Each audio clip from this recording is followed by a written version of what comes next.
The cooldown's pretty rough early on, which is typically why we see people go like multiple points in Berserker's Blood early. I don't know. I'm just excited because we get a fun first game of the day. It's an offlane Huskar up against Yakult brothers. So whether or not Passion UA can make this one work, we will find out. They need a series win. We want them to get a series win at the end of the day. We don't like teams going winless in group stages, right? It's not good for the morale. But here we are, game one of the day. This could be a fun one. Let's do it. I also want to rep Yakult Bros because I love this team, even if they're not doing so hot right now. Yeah. Maybe not too surprising. They had Moon standing in, and the mid lane can determine a lot for your team. I don't know. It's funny. It's both is and isn't. Like, the mid laner is kind of the pace setter a lot of times. So to have a new player can throw you off. It's also the guy who plays on his own for at least the start of the game. So at least you're not missing some like side lane practice that you used to have. So pros and cons to it, I guess. I just realized we have Moon versus Moonlight in the mid lane.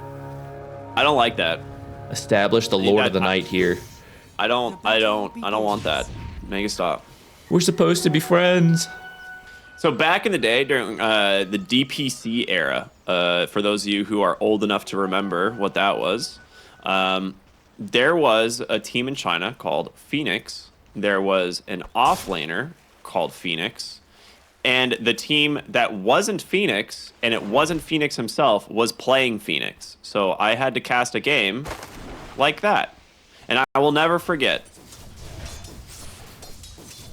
If we need a hero with the name Moon to be in this game, really to complete the trifecta. We have a couple Moon-related heroes. We got Luna, we got Marana. Yeah, dude, that would be great. I need Moon, not Moonlight, playing Marana, so that we could talk about Moonlight Shadow, and figure out which one is the true Shadow and which one is his actual Shadow versus his ability. Yeah, Uh-oh. That's not how you want your Huskar offlane to go. That is, yeah, definitely not. It's not even that the creep wave was hitting him. I thought like maybe he's taking a lot of damage from the creep wave. He just walked up too far. We'll get some return damage here. Oh, it doesn't completely block off, but a little bit of return damage. They'll maintain a decent equilibrium here for now, although I feel like Huskar is attacking the creep wave a little bit. Oh, it's fine. I mean, the next one's coming in, so it should be okay. Yeah, that was a good time from Yakult brothers, because it's a lot of magic damage in that bottom lane, and it's still level 1 on the Huskar, so no Berserker's Blood until now. It is online now. Should be harder to kill him going forward. Yeah, that's what he needs. I feel there's been a distinct lack of mamboing from Baboka. He's not been feeling it. Dude, the last time we cast him. That game won an award this year. Can't believe it. Yeah, it actually, I won, I don't remember what the category was. Best Dota voice line. It might have been mobile game. It might have been best mobile game of the year. I think is what it was. Because it's technically a mobile game. I think that's what it was. What technically it is? It is a mobile game. Yeah, I know, but it's like, I see a lot of people like playing it on Steam and stuff. Oh, fair. Baboka, one of those players, perhaps. at least Baboka, maybe the rest of the team as well. Did you watch the Game Awards this year? Nope.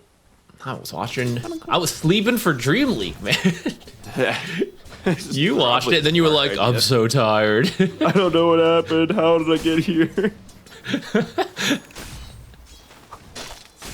And Dota was up this year for esports title, as always. Didn't win, but it won in our hearts,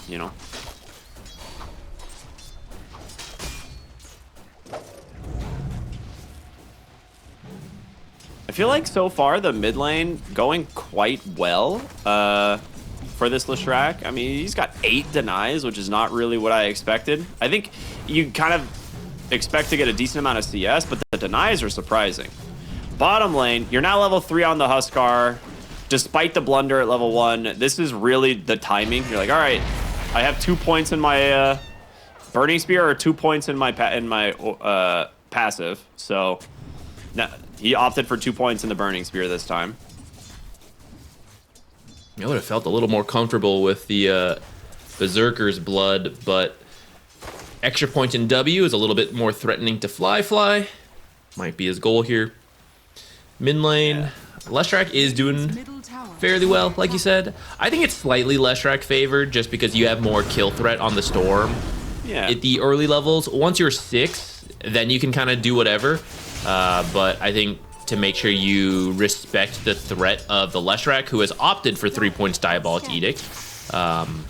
Sometimes they skip that. Like, it really depends how the person's playing. If you know it's hard to kill them, you might go more points in your other abilities. But you see Moon still, he's still looking for the chance.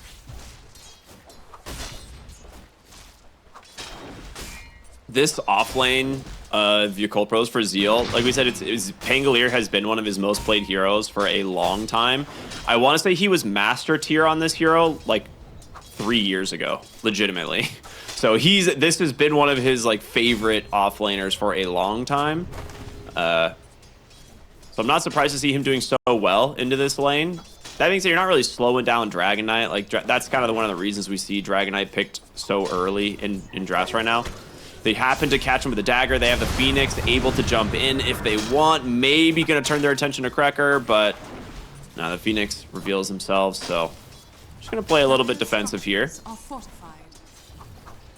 Yeah, they can't really do much bottom now. Huskar, level 4, very scary. Ooh, successful rotation mid, getting Moonlight. Very nice rotation. That Phoenix is going to get 1 kill. Nice little turnaround there, so at least salvaging a little bit of the situation. Lesh will not be back for the 6-minute power rune, though, so Storm Spirit really hoping to get lucky on that one. Zeal nearly dying to that Nether Blast, but just tanky enough, has his urn now completed. We'll be very happy to get some charges on that soon, but for now, can't do much with it. I kind of like this adjustment. They know they need the Spirit Vessel online quickly, and even though Phoenix is a great builder for it, it would be slow. You're just a support, and you're laning versus a Huskar, right? Like, that bottom lane was not fun. This is not a rich Phoenix. Until they got a return kill in the mid lane, then it got a little better. But you don't know that's going to happen. It's much safer to get it on Zeal, who is playing the off lane. You know that time is going to be consistent. This is interesting from Moon. Really sick Lesh rotation. Yeah, I thought he would TP over for the rune and like hope it got lucky, but he's actually gone bottom. Either kill the Huskar to break that momentum, or go steal the Wisdom Shrine where Moon or Diabolic Edict is so good. Yeah, I mean, this is with a creep wave here, though. Yeah, it's not going to be easy with the creep wave coming in. Now Fly going to take some decent damage there. So they will not be able to pressure the 7-minute Wisdom Shrine. On the other side, however, it is being pressured. Bobica here versus Krekker. I think eventually the Pugna wins this one, but he does have 2 points in the daggers, does have a Fairy Fire as well. Oh, Zeal doesn't make it, so that will be a TP out. He lives. No, he doesn't. Okay. The last second of the TP. I think he died in the fountain. Yeah, we've actually seen several fountain deaths lately, which is funny. It's usually rare. I kind of think Maboka should just stand there and die. It would buy enough time for... I don't think he would have died either. I think he probably does, but like it's worth it. In the same way, Pugna's like, that's so worth it, guys. I got the Wisdom Shrine and died. That means there will now be a pretty big level advantage on the side of Passion UA, because not only is your bottom lane going so well, but now you got double Wisdom Shrines. The level 6s from the supports are pretty useful from the side of Passion UA, but even more than that, the level 6s on the opposite side, Yakult Brothers, those are really useful, and you just delayed those. Well, Tianming's actually doing pretty well because Moon made that rotation bottom, and so Phoenix got a bunch of solo time in the mid lane, but Maboka will be a bit under-leveled going forward. I'm kind of surprised they gave so much space to Tianming mid. Like, he actually got like 4 waves by himself.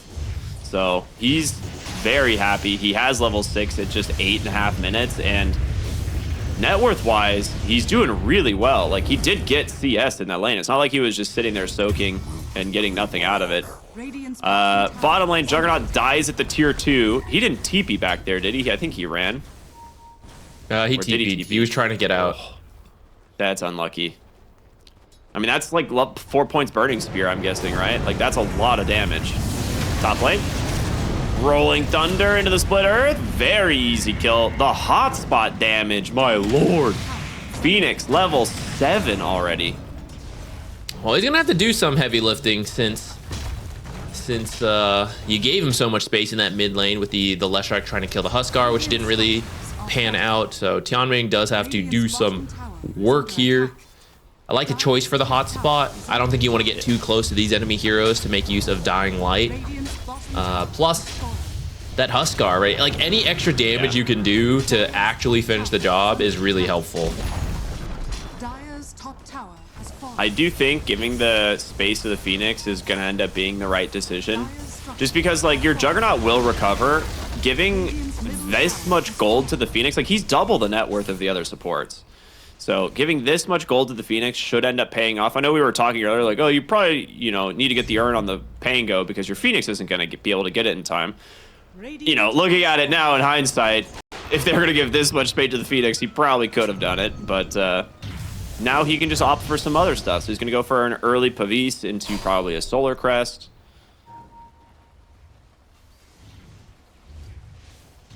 Yeah, you're going to need... I kind of want to... Sometimes Phoenixes do... some wacky builds because they don't really need any particular item.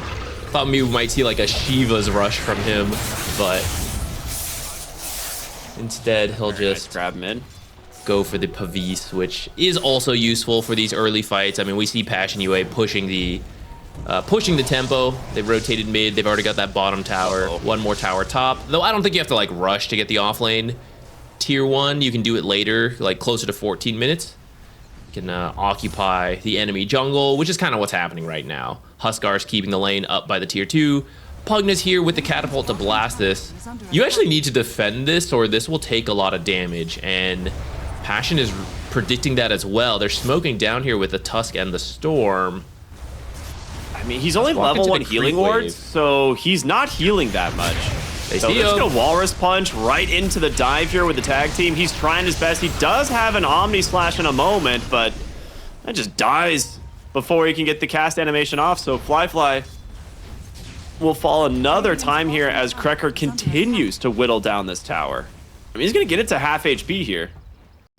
Okay, I'm actually a little surprised they all scattered. I think you could actually take that tower with those heroes, but I suppose it's 12 minutes. You don't really need to take the tier 2 right now, and scattering is safer. Like, if they did rotate late to defend and help the Jug, then you might not, you're not really looking for that kind of fight.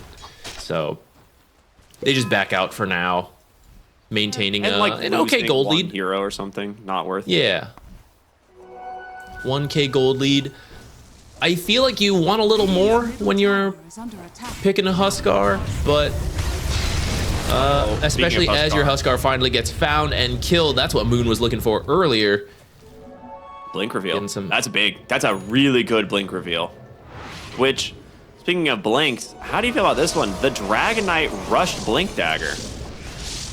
Yeah, this is them really trying to rush the pace of this game.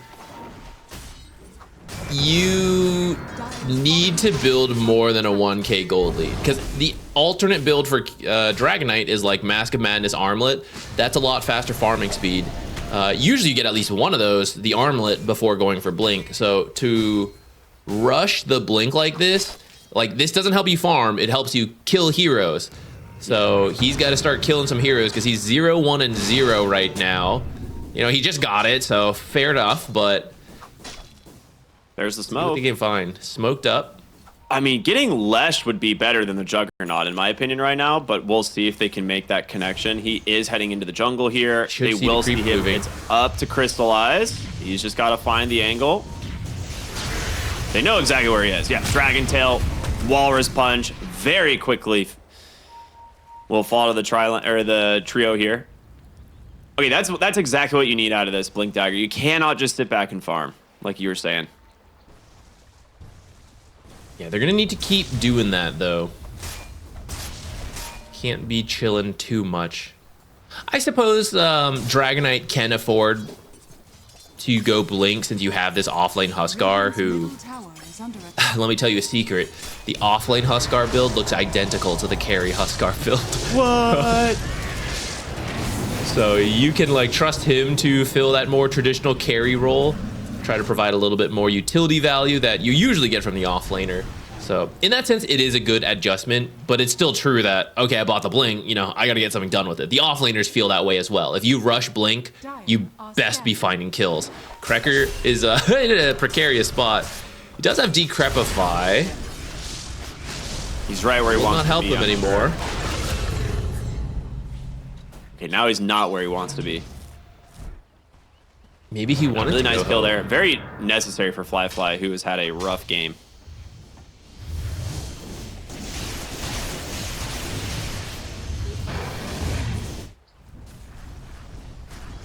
Dragonite looking for a Phoenix. Is it possible to see how many stacks have been made this game, dude? That's like the second time we've looked at Lesh clearing like 6 stacks in the jungle. Well, Phoenix is giga dead. Really nice jump from Crystallize, continuing to apply the pressure here in the bottom lane. Time for Huskar to enact speedrun strat. Armlet toggle the tower so his team can take this. Yeah, he's gone for a Dragon Lance. Not something we see all that often on a Huskar, but that little bit of extra range can be really useful against heroes like the Leshrac, or even like Pangolier. Like, it allows you to potentially like get more auto attacks in without having to be near him for the roll. Top lane Moonlight goes on Bobica. Moon lane. I like Moon lanes. Moon lane was mid lane this game. That's true, and it really was. That's a the Dragon Lance lead, man. They're doing good. Yeah, they're getting there. The Dragon Lance on the Huskar really is more carry-esque, and it helps a lot with taking towers. It helps with killing the Phoenix Egg, keeping your distance from Leshrac. I wouldn't be surprised to see it finish to a Hurricane Pike later, though for now he's going to go for the Sanj and Yasha. I haven't really seen him use the Cauterize yet, and I feel like I expected to be seeing a lot more of the Cauterize usage. Phoenix gonna get found out. There's the Silence as well. You're gonna get to a point where this Huskar Silence actually, that's a really good snowball in as well. 2 dead. All right, Moonlight's actually getting super active on the Storm Spirit already. He's really farmed. They're just gonna go high ground at 16 minutes. You have a Huskar, I guess. I'm telling you, speedrun strats. And Armlet toggle this tower. Get back in there. Well, it's fortified. It would kill the catapult anyways, but... Okay. Actually, okay, if he tanked that, he could have. The issue, I keep joking about it. I'm semi-serious. The problem, of course, is that there are enemy heroes in the game, and if anyone has rotated and you're trying to armlet toggle the tower, right, you might just get caught by a random swashbuckle spirit vessel and die. So it's not really worth it unless you have extensive information of everybody's location. Ooh, Blink Dagger reveal here. Tusk tries to snowball save Crystallize, but it doesn't work. He just is slightly off the mark. Swashbuckles on through, looking for more. Maybe they can get Zeal, but the Phoenix Fire Spirits are just putting a complete stop to this. All right. A little bit of miscommunication there. You know, Tusk goes in to try and save him, and the Dragonite unfortunately just ran the other way. Dire's middle tower is under attack. You're gonna get your Dragonite killed. Usually I'd be like, oh no, you got the carry, but yeah, really he's the offlaner this game, and Huskar is the carry who is about to finish his Sanj and Yasha. I hope to see them go for Roche next. They'll go for Phoenix first. I don't know if they have the lockdown to prevent the egg. With that said, you could at least force the egg, which might make you feel safer as you think about Roshan. But they are unable to do so. Pavis paying off, giving a little bit of extra, a little bit more survivability.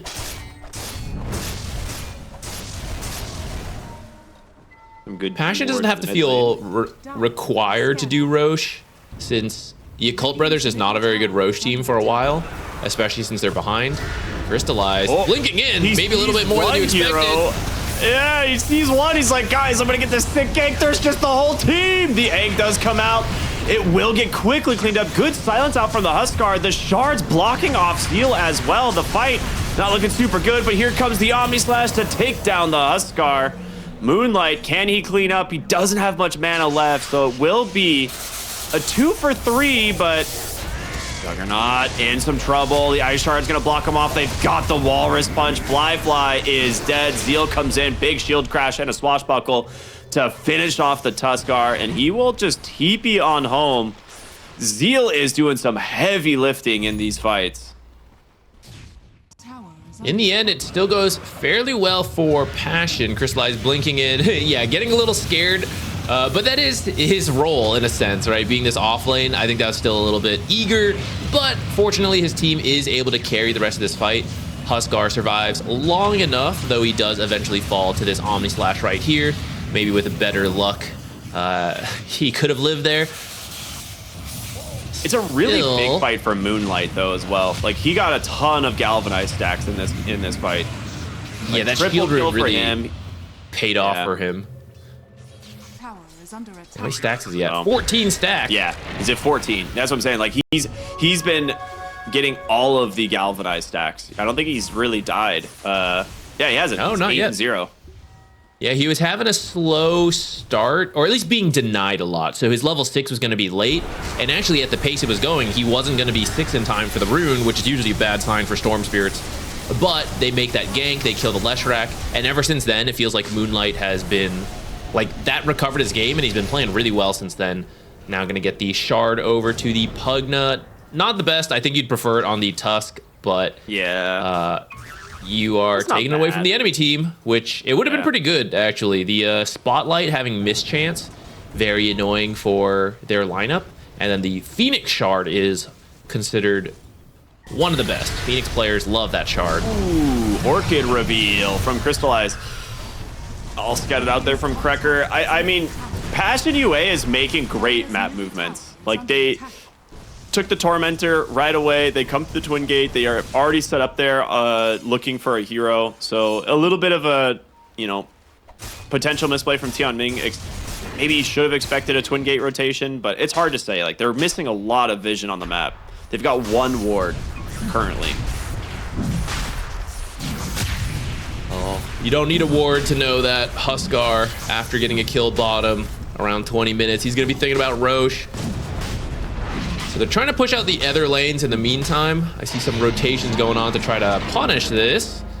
They do find Moon Wars. Snowball last second. Oh my god, he gets him again. All right, QBFY and Moonlight have been, I mean, for lack of a better term, a good tag team in this game. Like, every single time Moonlight goes in, gets a really good initiation, and QBFY is close enough to follow it up. Nice try. Get up to the high ground to get that. You'll still end up losing your ward. Something going over to Yakult Brothers. As the game goes on, I do think they will outscale just because of the builds the heroes have gone for, right? Passion is farming heroes and objectives right now. As soon as you start losing some fights, that gold gets balanced out. Fly trying to keep his support alive. I was like, he needs to leave, I think, because Huskar will just silence and kill him. So yeah, he during his Blade Fury there, just TPs on out. They will still get the kill out of the Phoenix and another galvanized stack for Moonlight. QBFY circling top, saying like, hey, they're gonna go here. I kind of would have been open to them just shoving bottom because several heroes TP top and you know they're gonna push out lanes. I feel like maybe Huskar could have threatened the high ground and forced people back. Instead, they'll go for a top fight. They'll find the Ringmaster. Not quite a fight, more like a just bullying the clown. Yeah. I mean, he gets a D ward, and they're like, "Yeah, let's kill him for that." You know, he's not allowed to do that. He can't D ward us. I mean, it really is scary because each of these kills, the Storm Spirit's involved in, he's got a BKB. Like, he's gone a very kind of defensive build because they have, like, good damage from the rest of their heroes and they know that they're ahead. So now he's going to go back for some actual damage items. This is like some Falcons-esque gameplay where the carry and the mid are playmaking and providing utility for the carry offlaner. It's like a Mars, like, I'm farming, guys. Get out of my way.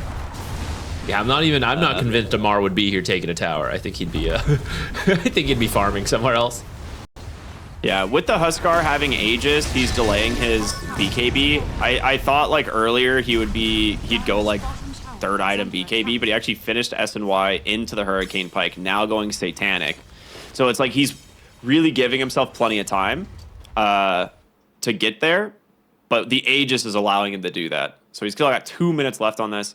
An awkward pause. Oh no. Tian Ming draws the line like, guys, let's loop back this way. It's like the team is right there. He has no idea.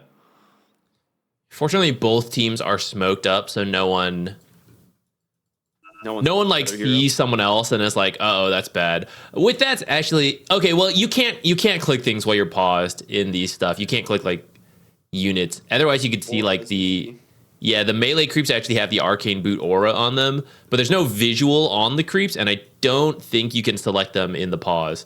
So, so many replays. Let's go. There's a replay of the replay. Did you know? Right before replays, we pop the replay screen in case you missed that. All right, Cracker's coming back in. Oh, this is the Moonlight special here. Oh, we're going to go back to live, I think. Yeah, what's happening here? I mean, Fly has amplify damage. Rolling Thunder is being kind of pump fake. Both teams know where the other one is now, right? But Pugna and Huskar are just forcing it down mid. They get the tier 2 tower uncontested because you can't really go on the Huskar. He still has 2 minutes on the Aegis.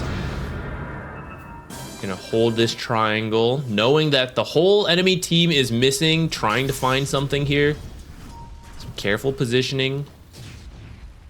Dire's bottom tower is under attack. Ooh, they want that Pango kill.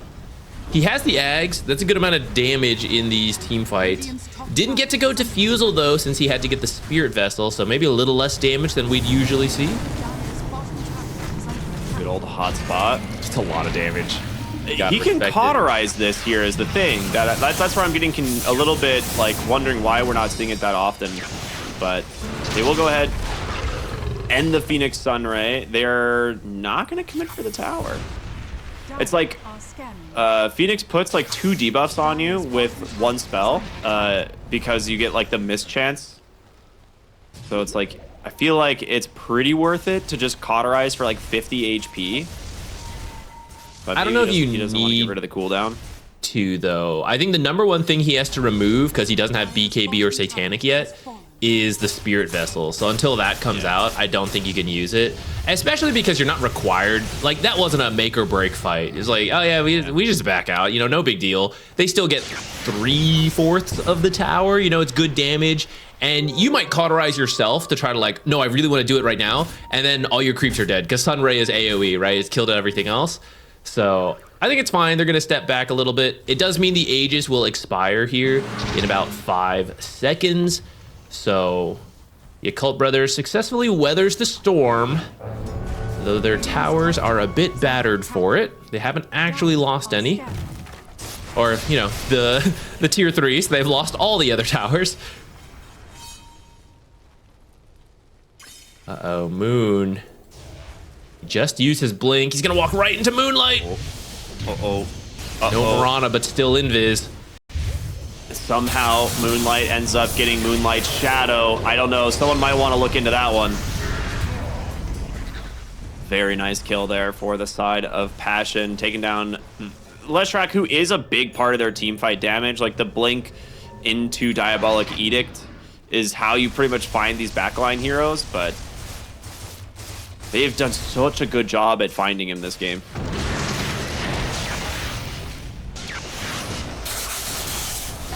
Storm, he goes in, manages to get the Pangolier. Does have roll up, but they can very easily cancel the Rolling Thunder. No, the Hypnotize will stop him. Moonlight forced to BKB now, looking for maybe Bobica, but he's running low on mana. He really needs to consider leaving here. Pugna comes in, gets a nice drop on the ward. Gonna try and heal him up as Krekker. Nice decrep. And inside the Roche pit, both of the supports just get eaten alive. Playing it on the edge there with Moonlight. I don't know if it was on cooldown. Unfortunately, there were some missed spells onto Moonlight. Otherwise, I think they could have killed him. Now, he's just been healed up by Pugna. He is ready to go. Missing some mana, but 22 galvanized stacks means that it's rapidly refilling as he walks mana. as he walks over to the enemy base, getting ready to take that tower. Yeah, here they're going for Zeal, and then a pretty nice ult from Baboka in a moment here. If he lands the Q a little bit sooner to chain stun, like right there, I think it was maybe miscommunications, like, oh, we're getting out, and then it's like, oh wait, Tian Ming's here, like maybe we can do it. If you connect a little better, you get more Sunray time into the roll, and I think you kill Moonlight. And then a missed ability here.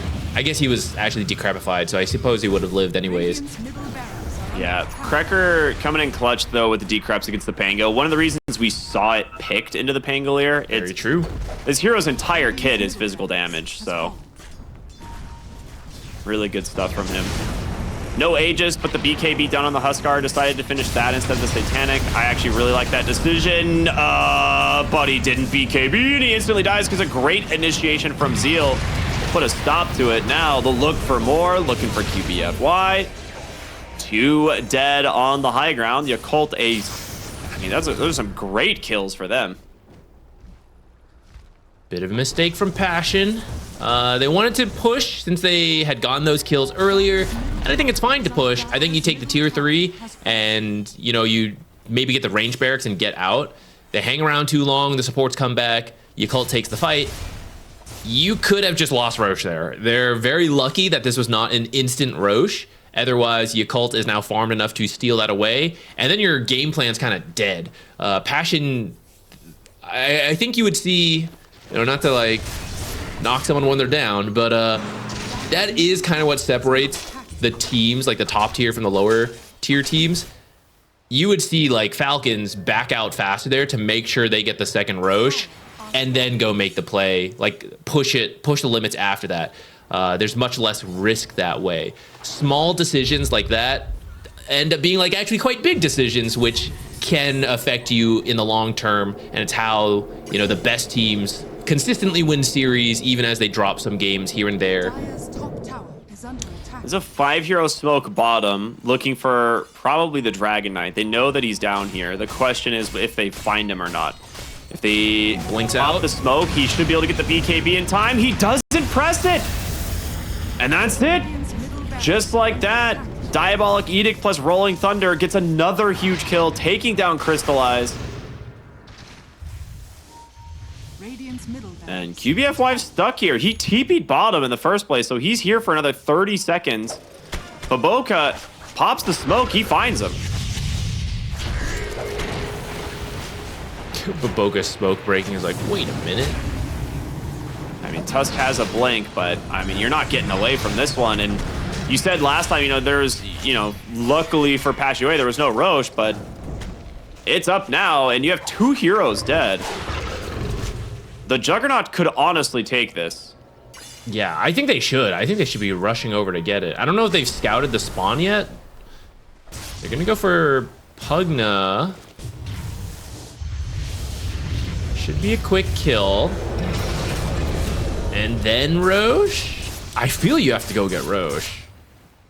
I mean, there's no other objectives that you can get to in time. Like, you can't get mid, or you can't get the, like, mid or top tier 2 towers or whatever, right? Like, the problem is all of these objectives they're taking are on the opposite side of the map. So maybe they're just going to go Tormentor because it's the closest thing that they can go for. I mean, the Pugna kill was top, but the other ones were bottom. Yeah. Yeah, that's what I'm saying. Like, they went all the way top for some reason to get the Pugna, and I will say they've brought like a 9,000 gold lead down to 3 after just a series of kills. So that's a huge comeback already. I suppose the call is that okay, never mind. He changed my. Juggernaut was getting close to the Scotty, and I thought the call was, hey, if we have Scotty, I don't care if they have Aegis. But he ended up going for the Ags instead, and now they're going to try to fight for Roche. I mean, they are making it in time. The Rourke does come through. Fly with the Aghanim Scepter can be a great hero for initiating the fight. But if smoke from Passion UA, both teams wrapping around the wraparound. Yeah, Yakult chasing the tail of Passion UA. We'll see if they can actually find them. This is so funny. Both teams drew the exact same arc. Okay, if someone's watching the creeps, they should have seen them be affected by the tag team slow. Or I guess not, bitter chill, whatever it's called. They should know where this is. Oh, they see the ward. He goes in, he gets the blink out on Zeal. He's gonna get the Rolling Thunder. They're looking for the Phoenix, but the dive out, he's fine. Now the Dragon Knight. Full BKB's been popped. You take down the Ringmaster first, but QBFY just gets chewed through by Fly.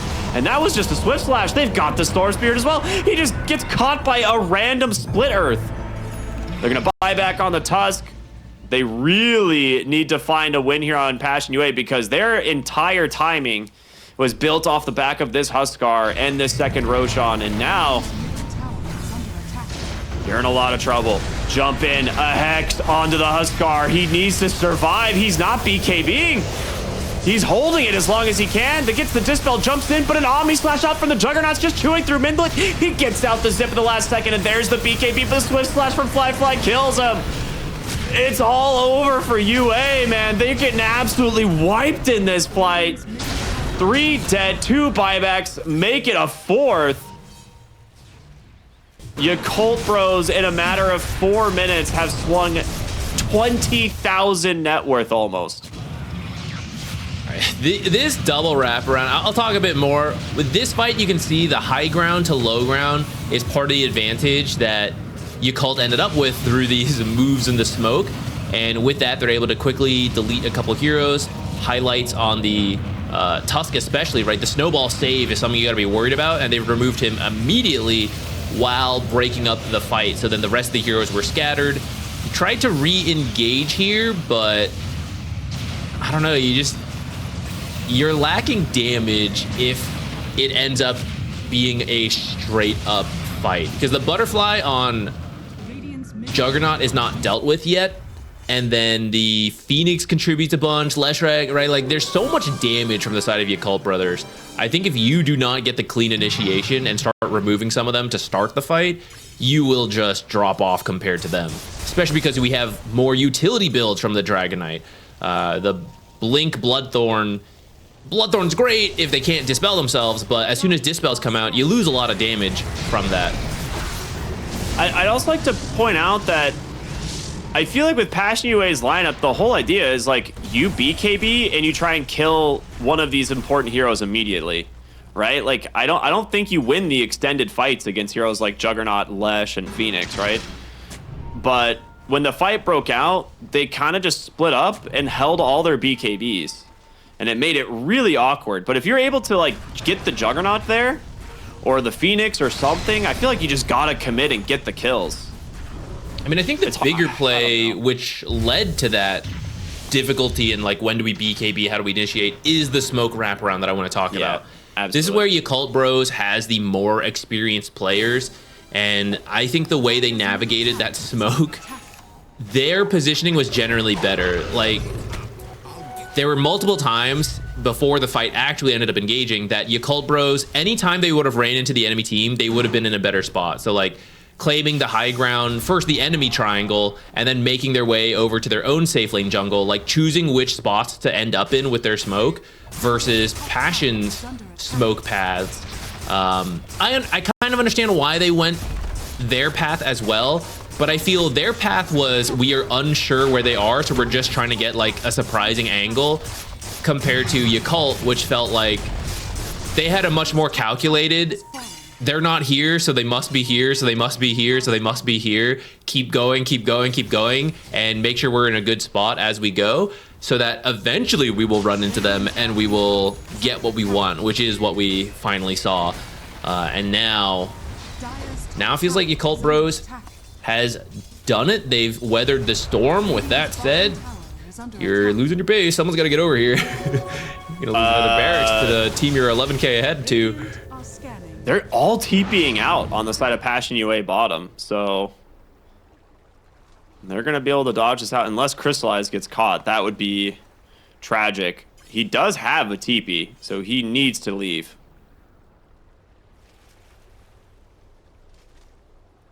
Well, all right. Sure this is the best place to like stand around and hide, but it actually did work out. So I'm surprised. Well, I guess he is technically the offlaner this game. I don't know if he's the one who should take that risk. I appreciate someone staying here and farming the enemy jungle, and later you can cut waves. I don't know if it should be your carry Dragonite or even offlane Dragonite. I think you like drop a support in there or something. Or maybe Storm, who has the zip to get in and out.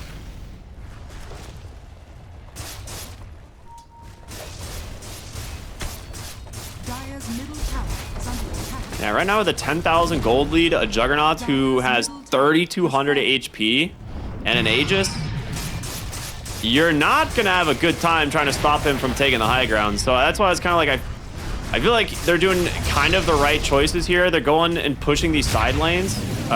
Blink, Walrus Punch. They're not getting this healing ward, though. And you need to get this healing ward. A lot of damage into the Jug. Good Ice Shards to try and block him off. Manta will get rid of the Bloodthorn.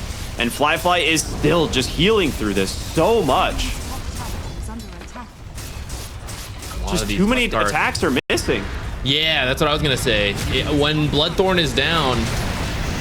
Okay, it's just hard to kill him. Yeah, he's still alive. Might be enough with the Bloodthorn. It's so close. They do get it. Storm Spirit to the backside is going to be feared up. Can try and go in. They might have the damage to kill Fly a second time. There's the silence. He has no Manta for 5 seconds. They get him on the high ground. They take down the Phoenix as well. Oh, boy. Can they fight on Yakult Brothers? It looks like they are interested in doing so. There's a ward that's going to see all three of them to jump in. The Storm able to get on top of the Lash, but a really nice save. And Zeal on the other side of the fight gets the roll up. He's able to survive for now, but he's taking a beating from the Huskar. There's the silence. They get the Lash as well. That's a 4 for 2 into an Aegis. Just a gem purchase. I'm actually surprised Yakult Brother doesn't have a gem. Chinese teams usually like buying early gems. They had one. It was on Phoenix for the longest time. So I don't know if it like died out.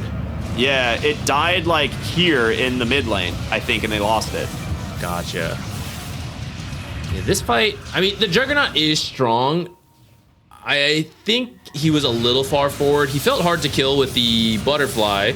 I suppose Tusk Shards were pretty good there, right? Couldn't get the Juggernaut out. He had to like wrap around, kept him in the enemy base a little bit too long. I feel like there should have been like another Ringmaster box for him, but maybe that was not available, and that's the Nullifier reveal. They get a really quick kill onto the Phoenix. That's a dieback for 95 seconds. They're so in back. Your base. They're getting Mega Creeps. It's an amplified damage. A Huskar Dragon Knight, like no Jug for 10. They just didn't save for buybacks. Uh-oh. It looked like Yakult Bros was gonna come back in this game, but it is the pendulum swinging the other way.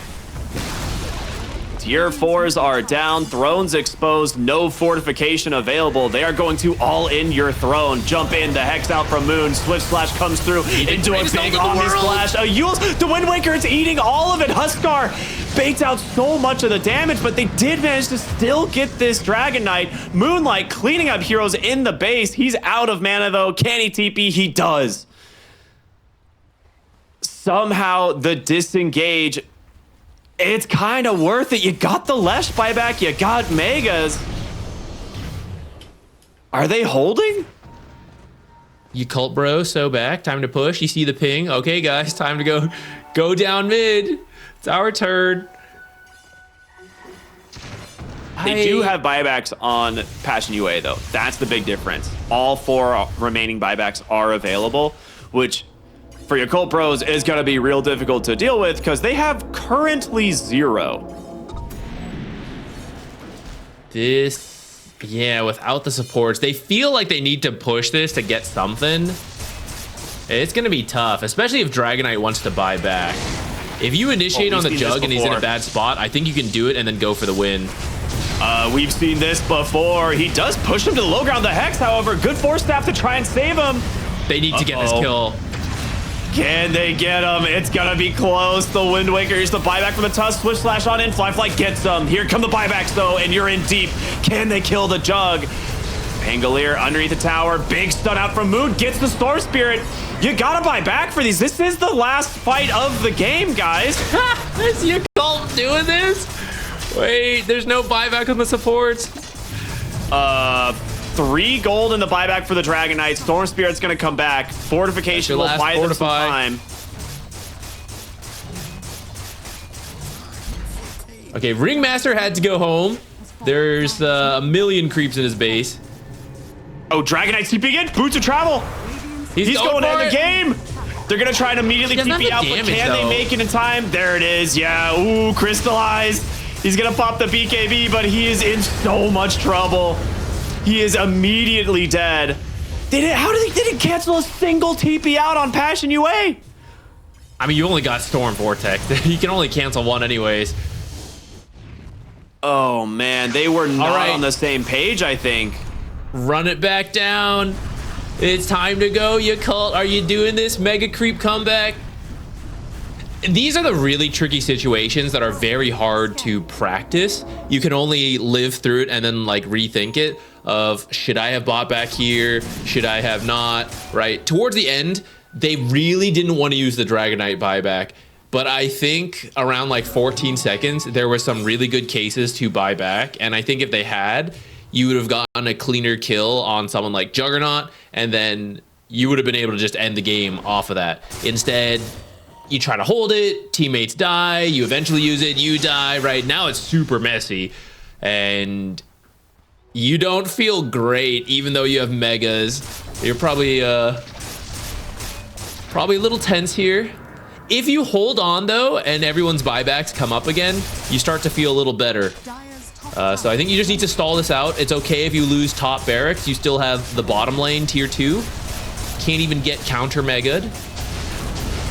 That healing, I mean, that Nether Ward life drain is kind of doing some work right now. But they need to kill this Flyfly Jug. Like, he does have buyback, but it's such a... Like, we saw them do it once before. This Aghanim Scepter on the Huskar, I feel like it's a little bit too late, you know? I think you needed this a while ago. But he's almost there. Okay, Aegis probably for your Leshrac, who still doesn't have buyback. Yeah, I agree. I think you have to give it to the Lesh. Flyfly has buyback. They'll have a cheese and a refresher. There's no way. They put the Aegis on Flyfly? Okay, I mean, he is the one who's going to be on the high ground, but if I'm Passion UA here, I'm just all-inning the Lesh now. Because that is such a huge dieback if they get it. But at the same time, Moon just has to play very defensive in his positioning. With that said, he's got the Hex. So, I mean, some of his game plan is to blink in Hex. They did give him the refresher, though, so he'll have double BKB, which is great for survivability versus his opponents. And then once that's down, maybe then you're like, kind of wish I had the Aegis, but...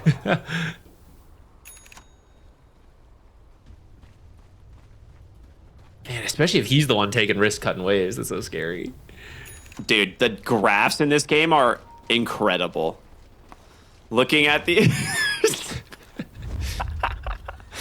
I don't know how we ended up here, but this has been a very fun and entertaining first game. An earthquake chart. Yeah, dude. Yeah, it's like the mini quakes that, you know, in anticipation of the prime. Like, the real question, is there another earthquake though, Zach? Do we have one more? Or have we hit the main one? Or are we still in the tremor territory? It could. At this point, like, we're reaching ultra late game Dota. Not fully there. I guess it's the tail end of late game Dota. Semantics, whatever. The point is, one fight could win you the game, especially since buybacks are still on cooldown right now. Once buybacks are up, you need 2 fights to win you the game. But when things get messy, as we saw earlier, and it's not a clean 2 fights, and you're like losing 1 hero at a time, you can very easily snowball 1 fight into the win. Yakult Bros has been in this situation many a times. They're handling the mega creeps fairly well while pushing. We'll see if they can round this out. They have 3 minutes of this Aegis. So I think Passion just needs to avoid, drag things out. You see them playing very scared in their base. They kind of know this is a very risky situation. Man to dodge. He's in deep. The Juggernaut, he's in really deep. Sharp block to hold him in place. Fly. Can he get out is the question. You're certainly losing the Aegis. His team is nowhere to be found. There's your Walrus Punch. There's going to be the duel, the taunt. Juggernaut's dead without buyback. They lose the Ringmaster. Oh, no. Can they get Pangolier? He's got no buyback. Zeal taunted up by the Leshrac, or I'm sorry, by the... What just happened? What is going on? How does this happen? He should not have been using... I think it was Swift Slash, not his actual. It was Swift Slash, yeah. Yeah, he should not have been using that there. You can't risk getting pulled in deeper. There is... Okay, they don't know he doesn't have buyback, but neither Pango nor Jug have the money for buyback. If you knew that, I think you can win right Moon. here. The Lotus Sugar, Orb is though. out. Storm Spirit's gonna go in. Yeah, they're so tanky. Pops Refresher second. Kills him. Dude, he's gonna kill all of them. He's actually just gonna kill them all. Moon with the BKB doing so much work, but the snowball at the last second will bail out Moonlight. Okay, I'm just saying that's why Leshrac should have had the Aegis. Yeah. And Juggernaut should have been playing around his buyback. Yeah, this is not the time you want your keyboard to mess up. This is a very tense game here on who is going to win this or not. Although Leshrac was forced to use his own buyback there, getting those kills and getting a buyback of his own has delayed this to give time. So yeah, you see the Swift Slash into the Hurricane dragged him way back here, and then this is where Ice Shards are great, right? You don't have your Blink because tanking 5 heroes. So this is just not the spot you want to be in with the Aegis. I feel like part of the reason he has that confidence is because he has the Aegis. You want Leshrac to jump in there and hit 5 heroes at once with all of his abilities and Ashivas, and then respawn and then burn through the mana pool a second time. I don't know. That was you should just hit the buildings there. Dude, level 25 double edict here is ridiculous. It actually just deleted almost 3 heroes' life pools entirely. QBFY with the last second snowball, it would have certainly killed the Storm Spirit otherwise. So they at least, like you said, get those kills. If I'm Passion UA, this is an immediate buyback on the Dragon Knight and you run down mid lane. Like, there is the problem of, like you said, they don't necessarily know that like buybacks aren't available for heroes like the Jug and the Pango, but you know that's a dieback on the Ringmaster, and Lesh just bought back as well. So it seems desperate. You still could Tremors, go by the way? for it.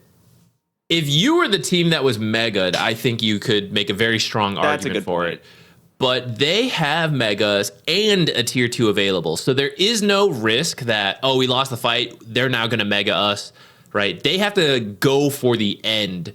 Otherwise, you have to go get the tier 2 bottom, and it just takes time to like, oh, I got to push a bottom lane, so I got to make my way top. You could maybe do it, right? Depends exactly what happens, but I think when it comes to just resetting, it favors Passion, but that's a stupid idea. We should buy back, go for the win. Yeah. They totally don't have buyback, guys. I think they're calling the buyback bluff, right? I think with the Mega Creeps pushing in, they would have bought back on a different hero. There's the Nullifier, I'm sorry, the Bloodthorn, but instantly removed by the Lotus Orb, the jump in. They're trying to get the Leshrac before they're realizing these other heroes aren't buying back. He might be alone. Jug is up. Can they finish the game, though? Juggernaut is here. Thrones at half HP. Crystallized, taking a good amount of damage there from Fly Moon. Gonna get blocked off for the moment, being defended. In comes another Vortex here. Does connect the BKBs are out. He can't get they his get the off. duel. They take the Lash. Ends the Swift Slash. The Omni Slash. Crystallized still alive. They're trying to keep the Storm Spirit, but he's fallen so low. Zeal managing to chain stun him down. He gets him right on the other side of the wall. He needs some help and quickly, but will he make it out? The taunt, the duel onto Zeal. The silence now, but they can't finish him up. Dude dead on Passion Creeps UA. are on the Double throne. dieback. Someone's gotta go back.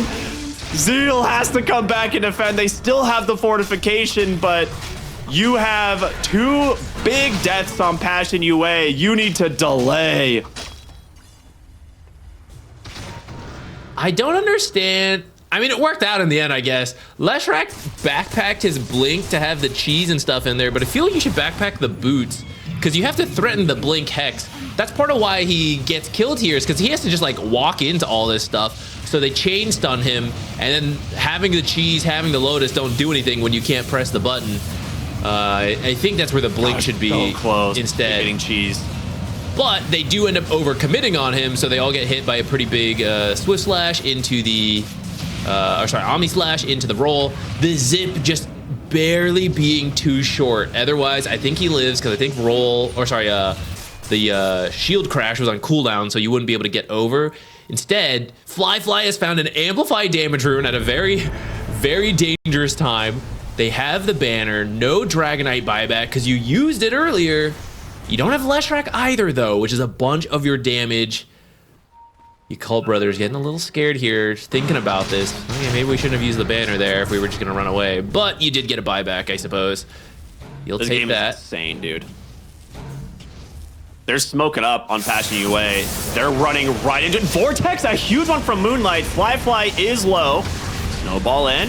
BKB from QBFY does manage to hold Zeal in place, but this Rolling Thunder, he's looking to chase for more, and that will be a kill onto the Tusk. He jumps in, gets the silence, gets the taunt, but there's gonna be the Wheel of Wonder hypnotizing this Huskar. Shard block in from QBFY again. He buys back into this. He really wants to get the Juggernaut. The Vortex again, they take him down. He has buyback. Zeal trying his best to get away, but he's stuck trying to TP on out of this. Can he make it? The damage, the Bloodthorn, it's not gonna be enough. He survives for now. Someone's got to get a Crimson Guard. We're reaching that point in the game. Okay, Pango does have one queued up. You're going to have to buy back the Jug. No. Oh, you will have roll. Okay, they can maybe take this fight, but there's no Ringmaster. We've been down this road before, though. I think we've been been down this road a few times. Earlier. They have Fortify. How did they? Oh, he did. Okay. Jump in. Yes. Blink Hex. Force Staff. Nullifier is out. They need to find the opening, but can they get the Huskar? He gets the BKB. A second Force Staff. He's going to turn around onto Zeal. In comes the Swift Slash, though. It gets the Tuskar, but can they get the Juggernaut a second time? Doing a lot of work here. Nullified up, but they get the egg into the zip out. Passion UA needs to disengage, but there's the Omni. They didn't get the Lotus Orb off in time. Crystallize goes down. Storm Spirit's been found by Moon. He's going to go down as well. The damage, it's too much, but the throne's exposed. They've still got fortification. Can the Huskar do it? He goes in, but he is dead, baby. Yakult Bros hold the throne for what seems like the 1000th time. I'm so... What's going on? What is going on? These Swift Slash have been so good. QBFY getting unlucky there, getting killed so quickly. Maybe not unlucky, but controlled just enough for the kill to finish. Oh, wait. Where was this? This is a really good play from Zeal. He's baiting him. In comes the Phoenix. He's got no BKB. He's going to go ahead and just try and kill him, but with the rest of the heroes coming through, he gets a Lotus Orb off. Nice healing coming in from the Pugna. Ethereal Form is protecting him. That's a lot of burning spear damage onto the Phoenix. Is it going to be enough to kill him? I don't know. Zeal Trying to chase down, get Cracker, good ethereal form again, but your throne's exposed on the other side. They get the Ringmaster. You gotta They're go looking home. for the Phoenix. You gotta protect your base, guys. You can't lose this. Lestrat comes in, just hexes him up and kills him. The game is over. And Yakult Bros takes the win. Against what I'm sure was impossible odds at multiple times in this game. He can't believe they did it. Nah, I don't think your lane matchup is Vestal. amazing because you're not into melee heroes. So although I like seeing new stuff, I don't actually understand this bounty hunter pick at all. We're seeing some new stuff in this series from game 1 to game 2. First it was an off-lane Huskar, now off-lane bounty hunter. I'm with you. I don't think it's going to have a really fun lane. I think it's going to be a pretty rough lane, but whether or not they can transition and get anything done with it in the mid game, we'll have to see, because that's the timing he needs to hit. Up against Moons at Nature's Prophet in mid, which he's had a lot of success on in this tournament. Like, this has been one of the heroes that I think has made Yakult look the best.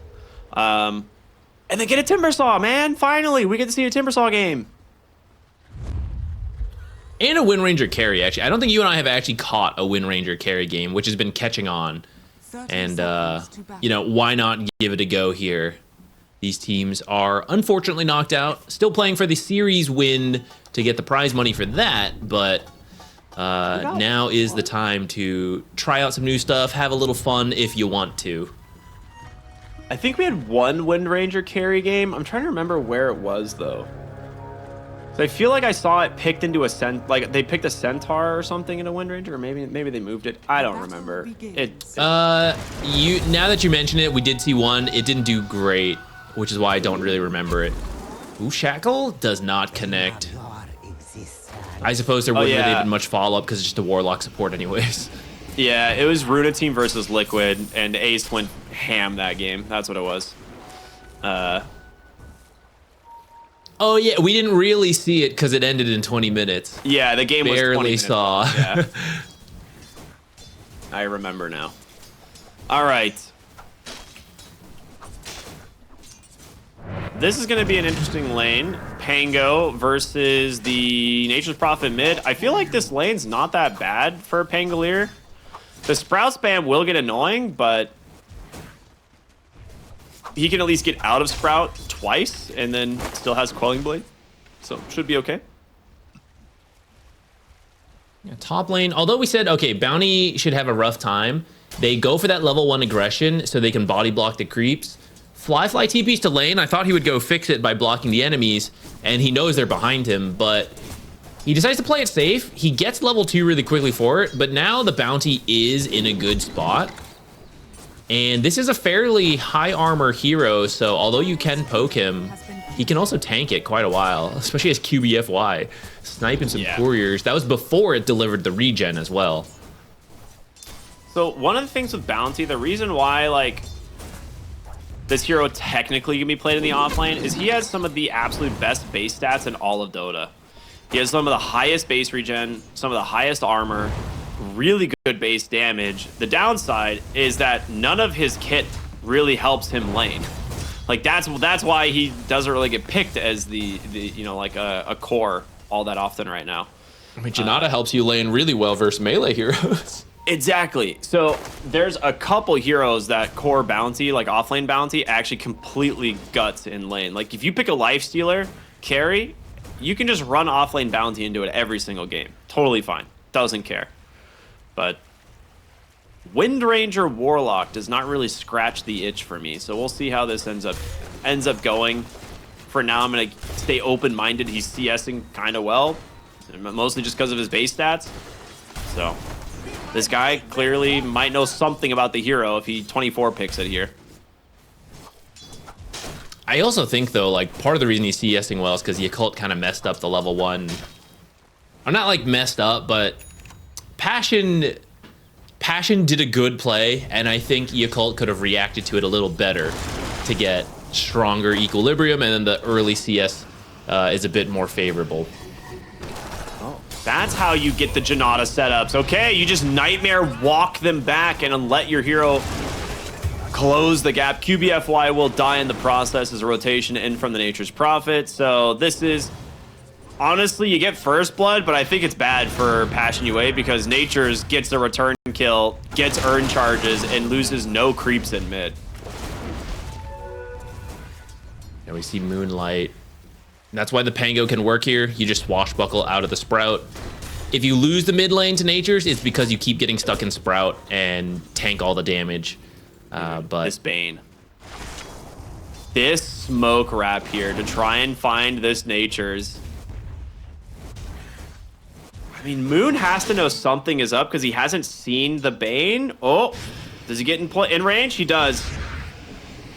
I don't know if you're going to have the damage. He's got it will be 13 wand close. I was charges. say he has 13 wand charges. There's the defensive Sprout. He's holding the swash, and now a Fatal Bonds onto everything. He just dies so quick. Not only does Moon live, but he gets his earn charge back. He'll just fully heal off of Radiant's this. middle tower is under attack. I think that one was a little bold. I think Pango and Bane are not the highest damage heroes at the start of the game, so it's going to be tough. Bottom lane, though, they do manage to find the kill onto Timber. Again, these high magic damage, that's where the damage is. It's in this Bat Rider, it's in the Gyrocopter, so even though Zeal playing a pretty tanky hero in the Timber Saw, you are best versus physical damage thanks to reactive armor. You need these kills now. It only gets harder as the game goes on. And he did go Afterburner, which is like the facet on Gyrocopter where you're planning on playing for the lane.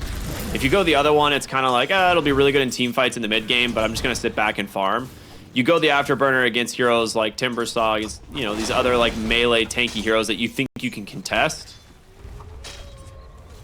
And it paid off already. I'm a little bit worried about the Warlock because he's level 4. He's got some pretty good Grimoire stacks already.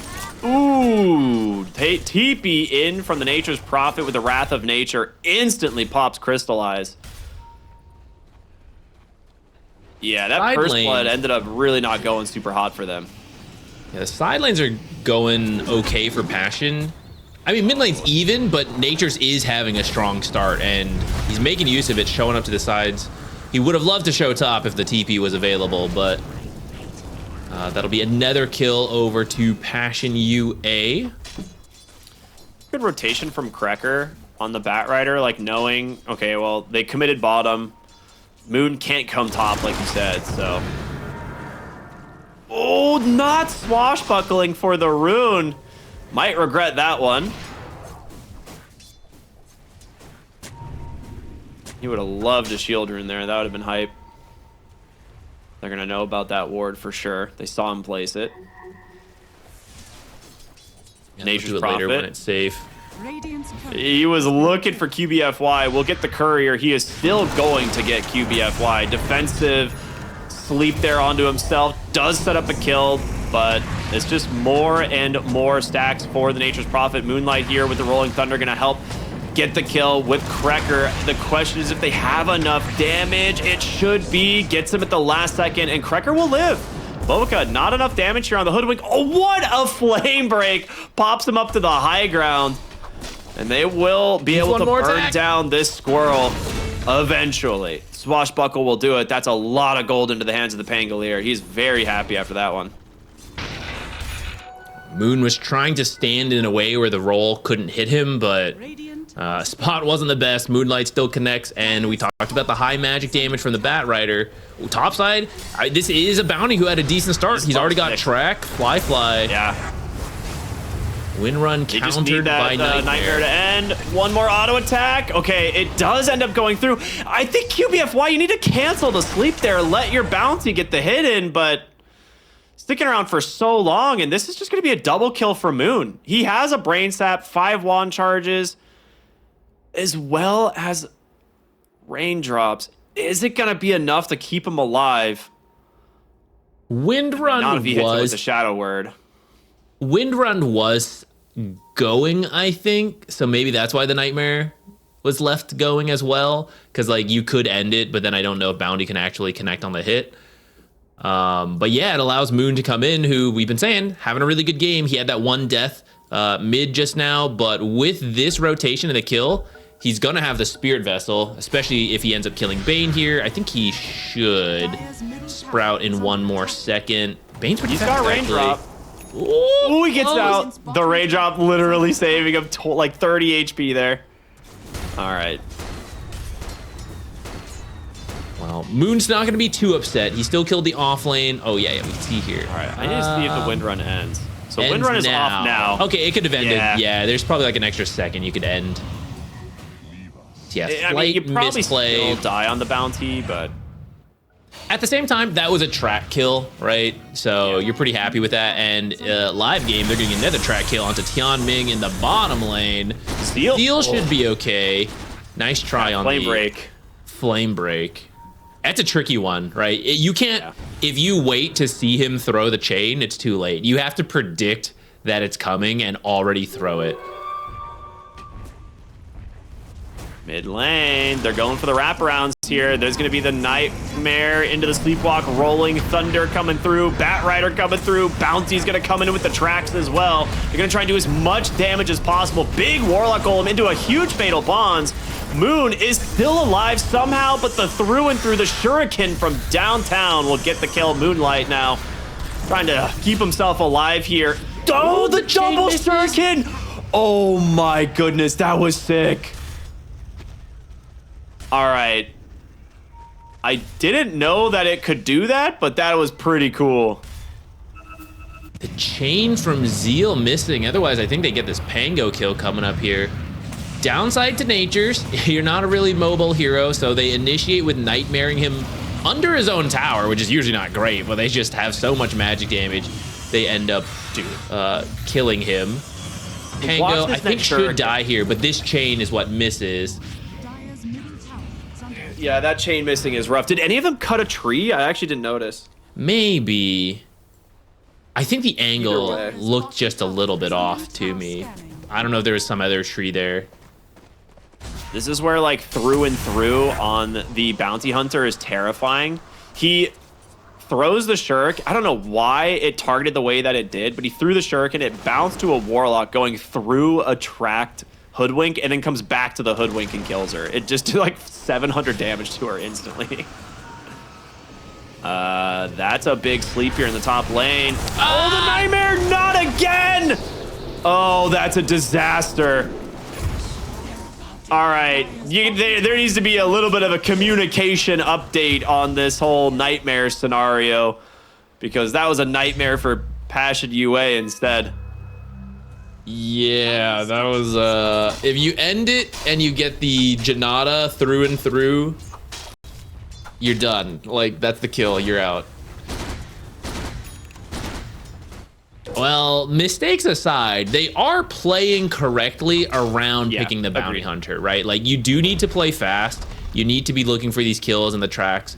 They are trying. There are some slight mistakes happening that's costing him a little bit, but this is the right play style for going for this unconventional offlane pick.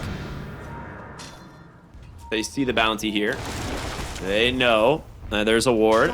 He's gonna walk to the left side and be like, they won't expect me from over here, surely.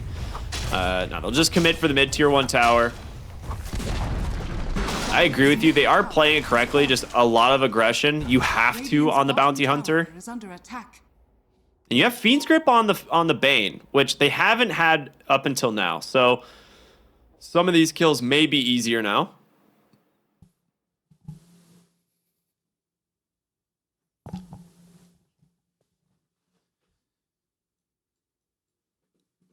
See, Bane. I mean, with the Bounty, you can Nightmare set up into Fiend's Grip, so just the two of them alone, probably enough damage to kill Wind Ranger, Hoodwink, even the Natures, and Warlock. I'd say Zeal's the hardest because he's got like 1900 health.